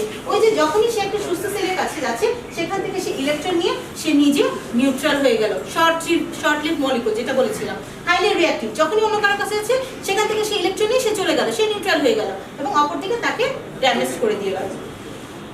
এখন আসি ওই যে ডিএনএ লেভেলে বলছিলাম, যে ডিএনএ লেভেলে প্রতিদিন প্রত্যেকটা সেলের ডিএনএতে 70,000 ফ্রি রেডিক্যাল অ্যাটাক করে, এইভাবে এভাবে করে 70,000। এখন কি বিশ্বাস হচ্ছে কতগুলো? কিভাবে সেল ড্যামেজ হচ্ছে? এইভাবে যখন একটা সেল ড্যামেজ হয়ে যাচ্ছে তখন এই ফ্রি রেডিক্যালগুলো কি করছে, পাশের সেলগুলোতে অ্যাটাক করছে। এভাবে করে কি হচ্ছে, টিস্যু ড্যামেজ হয়ে যাচ্ছে। যখন টিস্যুগুলো ড্যামেজ হয়ে যাচ্ছে আপনার অর্গান ড্যামেজ হয়ে যাচ্ছে, অর্গান ড্যামেজ হয়ে যাচ্ছে, দ্যাট মিন্স হচ্ছে আপনার সিস্টেম ড্যামেজ হচ্ছে, আলটিমেটলি আপনি একটা ডিজিজের মধ্যে আক্রান্ত হচ্ছেন। এবং এভাবেই আপনি এক একটা অর্গান ড্যামেজ হয়েছে, যেমন প্যানক্রিয়াসের কথা বলেছিলাম, কিডনির কথা বলেছিলাম, তাই না, এভাবে করে আপনার অর্গানগুলো ড্যামেজ হয়ে যাচ্ছে। এখন আসি, আপনি যখন এই আমাদের প্রোডাক্টটা খাবেন এর মধ্যে অ্যান্টিঅক্সিডেন্ট রয়েছে, তাই না, এই অ্যান্টিঅক্সিডেন্টগুলোর যে বৈশিষ্ট্য বলেছিলাম, এই যেগুলো হচ্ছে কিছু অ্যান্টিঅক্সিডেন্টের লিস্ট, যেমন এই যে vitamin C, vitamin E, vitamin B, zinc, আপনার কোকেনজেম, কিউটেন, কারকিউমিন, এগুলি সবই কিন্তু অ্যান্টিঅক্সিডেন্ট হিসেবে কাজ করে। আমি তো বললাম যে আমরা যে ন্যাচারাল শাকসবজি খাই সেখান থেকে আমরা পাচ্ছি। ভিটামিন সি কি আমরা খাচ্ছি না? বাট সেটা আমাদের জন্য সাফিসিয়েন্ট না। এই কারণে কিন্তু এই যে অ্যান্টিঅক্সিডেন্টের সোর্সটা আমাদের প্রয়োজন, দ্যাট মিনস নুভেরাস প্রোডাক্টটা আমরা খাবো, বিকজ তার মধ্যে এক্সট্রা ইলেকট্রন থাকে। এখন আমরা যখন নুভেরাস খাচ্ছি আমাদের ভিতরে অ্যান্টিঅক্সিডেন্টগুলো যাচ্ছে এবং সেগুলো কি হচ্ছে ওই ব্লাড সেলের মাধ্যমে আদার্স যে সেলগুলো আছে সেগুলোতে পৌঁছাচ্ছে, অর্থাৎ এই ব্লাডের মাধ্যমে এই আপনার অ্যান্টিঅক্সিডেন্টগুলো পৌঁছাবে এবং পৌঁছে সেগুলো কি হচ্ছে প্রত্যেকটা সেলে পৌঁছাচ্ছে, সেগুলো সুস্থ সেলেও পৌঁছাচ্ছে এবং অসুস্থ সেলেও পৌঁছাচ্ছে। এবং ওই যে বলেছিলাম দুইটা মেকানিজমে কাজ করবে, সেটা সুস্থ সেল হোক বা অসুস্থ সেল হোক, দুটার মধ্যে কি করছে যখন ফার্দার ফ্রি রেডিক্যাল অ্যাটাক করছে সেগুলোকে সে প্রোটেক্ট করছে এবং অলরেডি যে সেলগুলো ড্যামেজ সেগুলোকে সে রিপেয়ার করছে। আসি অসুস্থ সেল বা সুস্থ সেল যেটাই হোক না কেন সেটার মধ্যে আমরা প্রবেশ করে দেখি যে এই অ্যান্টিঅক্সিডেন্টগুলো কিভাবে কাজ করছে। এর কাছে এক্সট্রা ইলেকট্রন আছে, সেই এক্সট্রা ইলেকট্রনটা সে এই ফ্রি রেডিক্যালকে ডোনেট করে দিচ্ছে এবং তাকে সে নিউট্রাল করে দিচ্ছে। একটা মেকানিজম ক্লিয়ার? একটা মেকানিজম ক্লিয়ার যে সে ফার্দার যখনই ফ্রি রেডিক্যাল অ্যাটাক করছে, অর্থাৎ বাহির থেকে এই যে আপনি এখন বসে আছেন, আপনি যদি নুভেরাস প্লাস খেয়ে থাকতেন এই মুহূর্তে, তাহলে আপনার বডিতে যখনই ফ্রি রেডিক্যাল অ্যাটাক করতো সেগুলোকে সে প্রোটেক্ট করতো। বুঝতে পেরেছি? আপনার ফার্দার অসুস্থ হওয়ার চান্সটা কমে যেত। এবং দ্বিতীয়ত হলো এই ডিএনএ লেভেলে যেই জায়গাগুলোর ইলেকট্রন মিসিং ছিল সেই জায়গাগুলোকে রিপেয়ার করছে। অর্থাৎ আপনি যদি এখন খেতে থাকতেন, খাওয়া অবস্থায় থাকতেন, অলরেডি যে সেলগুলো ড্যামেজ সেগুলোকে দেখা যাচ্ছিল ভেতরে রিপেয়ার করছে। বোঝাতে পেরেছি? এই দুইটা মেকানিজমে কাজ করছে এবং এভাবে আপনার সেলগুলো স্বাভাবিক অবস্থায় চলে আসে। যখন একটা সেল স্বাভাবিক অবস্থায় চলে আসে তখন সেটা কি আবার স্বাভাবিকভাবে কাজ করবে না? করার তো কথা। অর্থাৎ আমি যদি ধরে নেই যে আপনার প্যানক্রিয়াস, আপনার ডায়াবেটিস হয়েছে, আপনার প্যানক্রিয়াসের সেলগুলো প্রপারলি কাজ করছে না, বাট যখন সেটা রিপেয়ার হয়ে যাচ্ছে আবার, তখন সে কি আবার নতুন করে সেল তৈরি করবে, আবার নতুন করে ইনসুলিন প্রডিউস করবে না?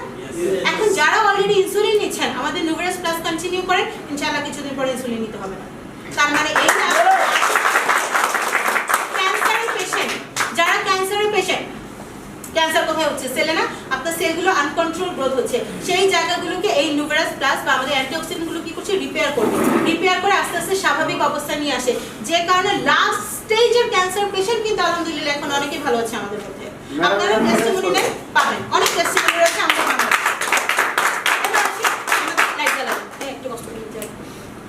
সেকেন্ড প্রোডাক্ট, এখন আর আমার সময় বেশি লাগবে না, ওইটা নিয়ে মূলত মেন আলোচনাটা ছিল। এগুলি সবই একই ধারাবাহিকতায় চলে আসবে, জাস্ট একটুখানি টাচ দিয়ে যায়। আমাদের সেকেন্ড প্রোডাক্ট নুভেরাস স্ট্রিম। সামনে রমজান আসতেছে, very much important for this time. এবারের জন্য আপনাদের রমজানটা একটু ডিফারেন্ট হবে। কেন? কেন আপনারা কি করেন সবসময় রমজানে? অবশ্যই কোনো না কোনো জুস খান, কেউ কেউ মিষ্টি পছন্দ করেন বা ডায়াবেটিস বা বিভিন্ন কারণে লবণ দিয়ে খেতে হয় সব, তাই না?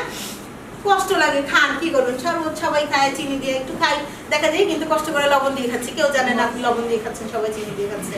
যে চিনি দিয়ে খাচ্ছে তার জন্য এটা ভালো না, লবণ দিয়ে যে খাচ্ছেন সেও কি খাচ্ছেন? ওই যে কালার মিশানো আপনার ট্যাং খাচ্ছেন, অথবা এখন আমের সময় আমের জুস খাবেন বাট ফরমালিন মিশানো জুস, তাই না? এবার থেকে অথবা রুয়াবজা, লাল রঙের, দেখতেও ভালো লাগে, ফ্লেভারটাও সুন্দর। অনেকে বিভিন্ন রকমের রুয়াবজা দিয়ে অনেক রকমের ডিশ তৈরি করে, বিভিন্ন রকমের ডেজার্ট তৈরি করে, বাট দিস টাইম এগুলো ইনশাআল্লাহ হবে না। আমরা এবার ট্রিম খাবো।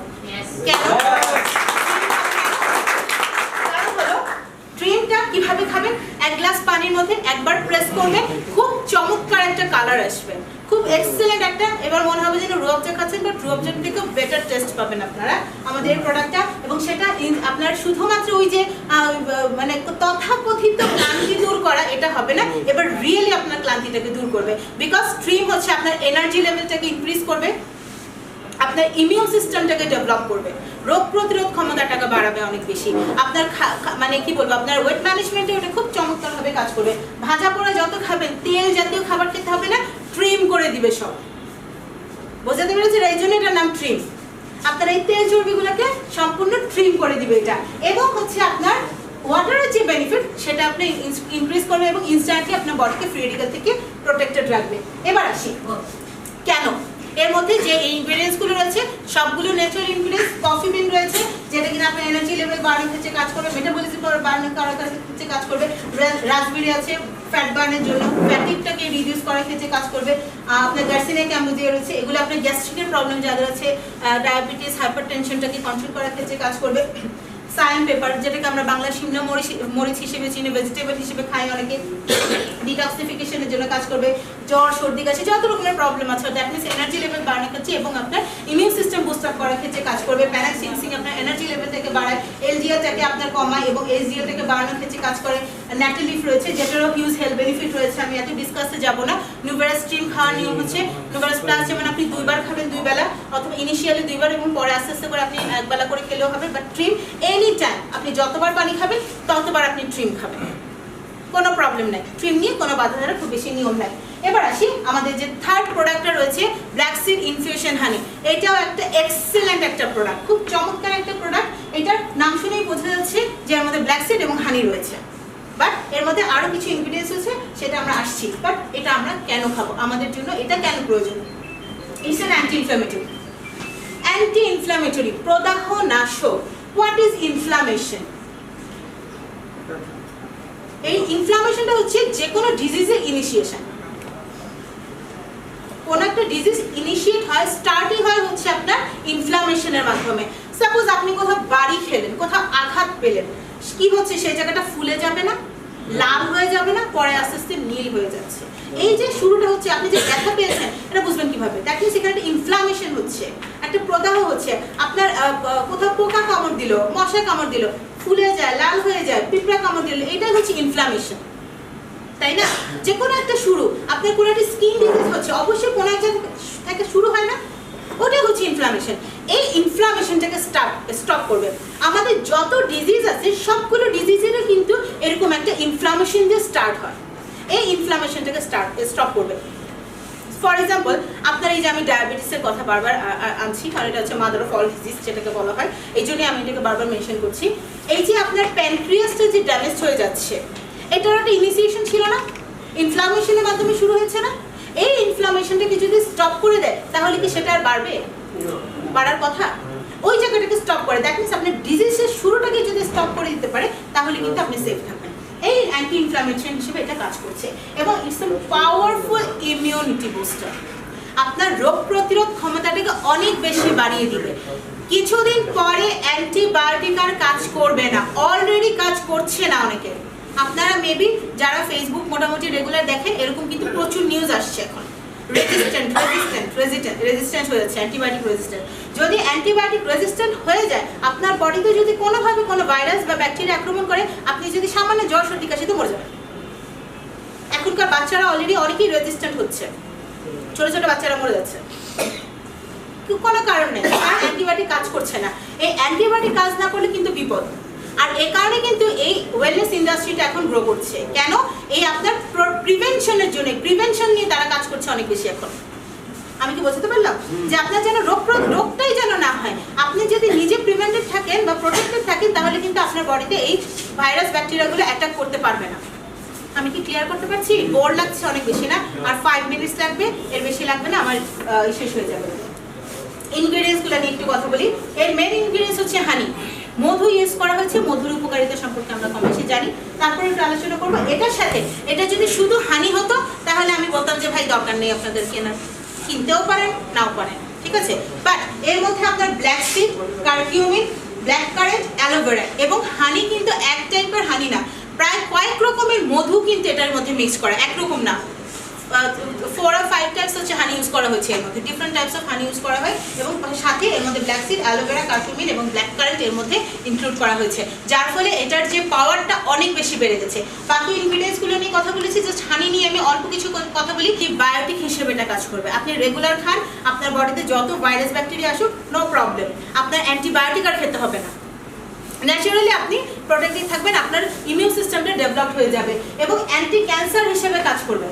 ভাজা পোড়া খান, খেতেই তো হয়, কিছু করার নাই, আপনি ভালো থাকবেন, নো প্রবলেম, কারণ আপনার ক্যান্সার সেলগুলো যে ডেভেলপ করবে সেই জায়গাগুলোকে আটকায় দিবে, ইনফ্লামেশনটাকে স্টপ করে দিবে। আমি কি বোঝাতে পারলাম? এরপর আসি, আপনার যত রকমের কাটা ছেঁড়া আছে মধু এটাকে হেল্প করে, আপনার অসুস্থ হওয়ার প্রবণতাটাকে কমায় হচ্ছে মধু, যাদের গলার সমস্যা আছে, ছোট ছোট প্রবলেমগুলো, মর্নিং সিকনেসটাকে কমায় হচ্ছে এটা, হিউজ হেলথ বেনিফিট, আলোচনা কম করলাম। এবার আসি আমাদের যে লাস্ট প্রোডাক্ট এবং রিসেন্ট একদম নিউবর্ন প্রোডাক্ট, এবং এটা আমাদের অনেক বেশি একটা ডিমান্ডেড একটা প্রোডাক্ট ছিল আমাদের একদম শুরু থেকে। আমাদের যখন ফার্স্ট নুভেরাস প্লাস এবং ট্রিম আসে, আমরা শুরু থেকে বলছিলাম ওমেগা কবে আসবে, ওমেগাটা নিয়ে আমাদের অনেক বেশি ডিমান্ড ছিল, আমাদের মধ্যে অনেক বেশি কিউরিওসিটি ছিল। ফাইনালি ওমেগা আমাদের হাতে আসছে। আমরা এখন ওমেগা নিয়ে একটু দেখি যে ওমেগাটা কেন প্রয়োজন। ডক্টর ড্রু জারসন প্রথমে কিন্তু ওমেগা নিয়ে অনেক কথা বলেছেন, যে আপনার ইনফ্লামেশনের জন্য, আপনার বডিতে যে কোনো রকমের ইনফেকশনের জন্য কিন্তু এটা খুব কাজ করবে। ওমেগাটা ভেরি মাচ ইম্পর্টেন্ট। এখন আসি ওমেগা 3টা কি। ওমেগা হচ্ছে, ওমেগা 3 হলো এক ধরনের fatty acid, essential fatty acid, যেটা আমাদের বডি প্রডিউস করতে পারে না, এটা আমাদের ডায়েট থেকে নিতে হয়। বাট এইটার ব্যাপারেও কিন্তু এখন কথা হচ্ছে ডায়েট কোথা থেকে আমরা নিব। আমাদের যে সামুদ্রিক মাছ আছে সেটার মধ্যে, সেটাই কিন্তু মূলত ওমেগা 3 এর মেইন সোর্স। আদার সোর্সও আছে, বাট যে ফিশগুলো আছে সেগুলো কিন্তু মেইন সোর্স। বাট এখন আপনি বলতে পারেন যে যদি মাছ খাই তাহলেই তো হয়ে যাচ্ছে। বাট এইটার ব্যাপারে ডক্টর ড্রু জারসন বলেছেন যে আপনি খেতে পারেন মাছ, বাট সেক্ষেত্রে আপনার মধ্যে কন্টামিনেশনের অনেক চান্সেস থেকে যায়। অর্থাৎ ওই মাছগুলোর মধ্যে যদি প্রবলেম থাকে, আমাদের মাছে তো ফরমালিন মেশানো, তাই না? ফ্রেশ মাছ যেটা খাই, রং মেশানো, ফরমালিন মেশানো, ওই মাছগুলো আমরা খাচ্ছি। সবগুলি কি ফ্রেশ? বা যে পুকুরে বা যে নদীতে চাষ হচ্ছে সেগুলোর যে কি অবস্থা আমরা তো জানি, আমাদের বাংলাদেশের নদীর অবস্থা, তাই না? দ্যাট মিনস আপনার কিন্তু কন্টামিনেশনের একটা চান্সেস থেকেই যাচ্ছে। বাট আপনি যদি ওমেগাটা খান, র ওমেগাটা খান, ওই কন্টামিনেশনের চান্সটা আপনার থাকছে না। তার উপরে কি হচ্ছে, এর মধ্যে আদার্স আরো বেশ কিছু ইনগ্রেডিয়েন্টস রয়েছে যেগুলো আমরা দেখবো। তার আগে দেখি যে ওমেগা 3 ফ্যাটি অ্যাসিডটা কি। এটা মূলত 2 টাইপস অফ হচ্ছে আপনার ফ্যাটি অ্যাসিড রয়েছে, DHA এবং EPA, ডোকোসাহেক্সানোইক অ্যাসিড এবং ইকোসাপেন্টানোইক অ্যাসিড। এই দুইটা আপনার ফ্যাটি অ্যাসিডের সমন্বয় হচ্ছে ওমেগা 3 ফ্যাটি অ্যাসিডটা কন্টেইন করে, এবং এই দুটো হচ্ছে ভেরি মাচ ইম্পর্টেন্ট। কেন ইম্পর্টেন্ট আসি একটু, যে এগুলো আমাদের কেন প্রয়োজন। আপনার হচ্ছে ট্রাইগ্লিসারাইড, রক্তের যে চর্বি, কোলেস্টেরল কমানোর জন্য এটা খুব বেশি প্রয়োজন, এবং হার্ট হেলথ, আপনার হার্টটাকে সুস্থ রাখার জন্য প্রয়োজন। ব্রেন ফাংশন, স্ট্রোকের ঝুঁকি কমানোর জন্য এটা ভেরি মাচ এসেনশিয়াল, এবং আপনার স্পেশালি এটা রিকমেন্ডেড হচ্ছে আপনার ব্রেন, আই এবং হার্টের জন্য, for all stage of life, specially children. প্রচুর পরিমাণে এবং মোবাইল ফোনে আসক্ত এখনকার বাচ্চারা, ছোট ছোট বাচ্চারা এত মোটা মোটা চশমা পড়ে না, চোখ এরকম এরকম করতে থাকে, তাই না? এই যে এইটার জন্য, এবং তাদের ব্রেনগুলো কিন্তু প্রবলেম হয়, অনেক বেশি ব্রেন সেলগুলো ফ্ল্যাকচুয়েট করে।